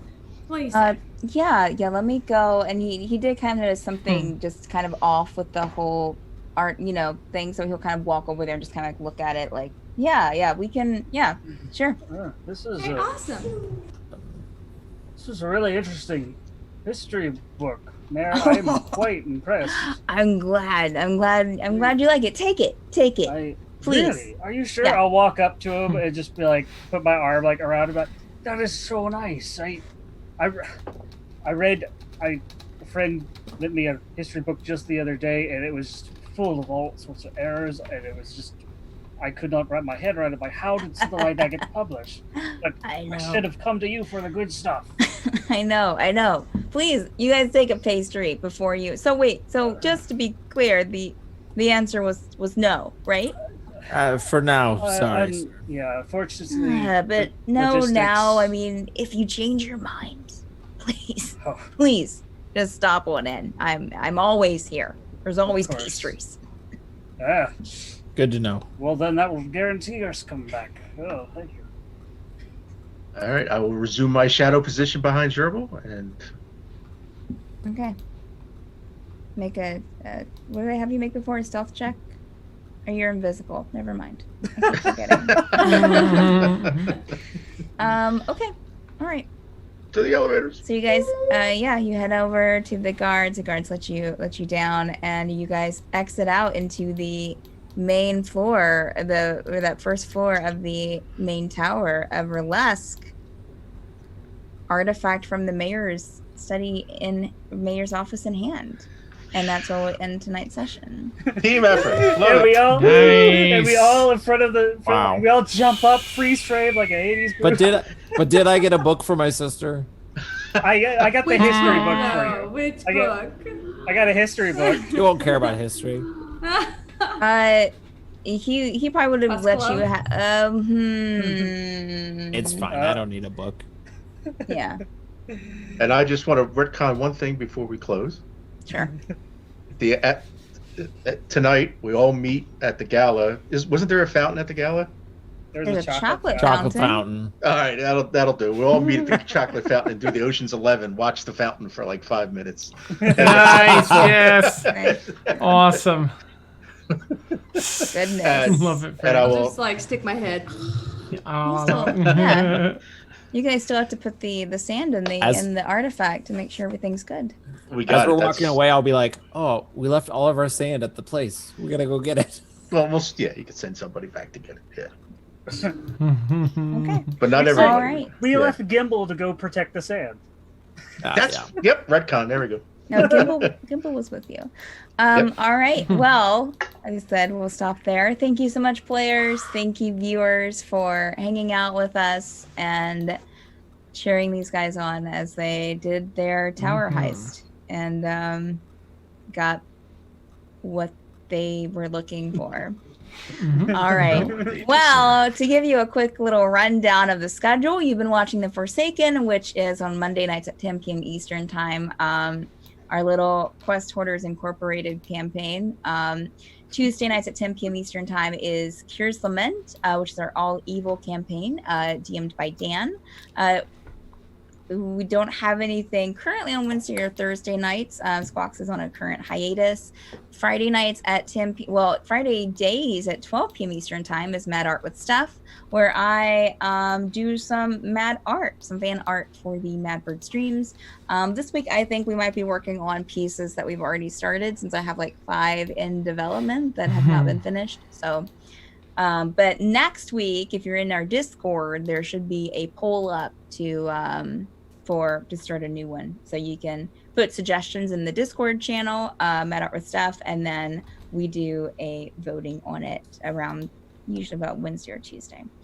Friday nights at 10 p.m. Eastern Time is Stormfall, which is our after school drama club campaign, and stuff's happening. Saturdays at 6 p.m. Eastern Time is Tower of Dreams, DM'd by Andrew, who's usually Gimble on The Forsaken. That's a fun, we're kind of on a quest. We're in this crazy tower currently ourselves, and that has a lot of time discrepancies, and it's interesting. I love it. And also coming soon, we have a new campaign on Saturday nights called In Extremis, which is will be DM'd by Dan. Dan, is there anything you want to say about that, or? Oh gosh, I really do need to come up with a recap, but it's a land, last quadrant of Astrala Nor. There is no land, it's all just rolling clouds of doom. But all the cities just float in the air. Everything's done by air shuttle. Travel's done by airship. There's sky pirates and creatures and all sorts of fun stuff like that. So many poor mages strapped to crystals. Awesome. Awesome. Sundays at 2 p.m. Eastern Time, we have Madbird Plays, which Victoria does, where a bunch of us players get together each weekend, for those of us available, and do some fun board games, either on Tabletop Simulator or on Jackbox. And Sunday nights at 10 p.m. Eastern Time, we have Obsidian Scar, which is DM'd by Victoria and is our proper naughty campaign. And that's it. Dan, are we rating anyone? Yes, the role players. Awesome. Cool beans. All right, Nice. so stick around, show the role players some love, and love to you guys. Stay safe. Take care of each other. We'll see you next time. Bye. Bye.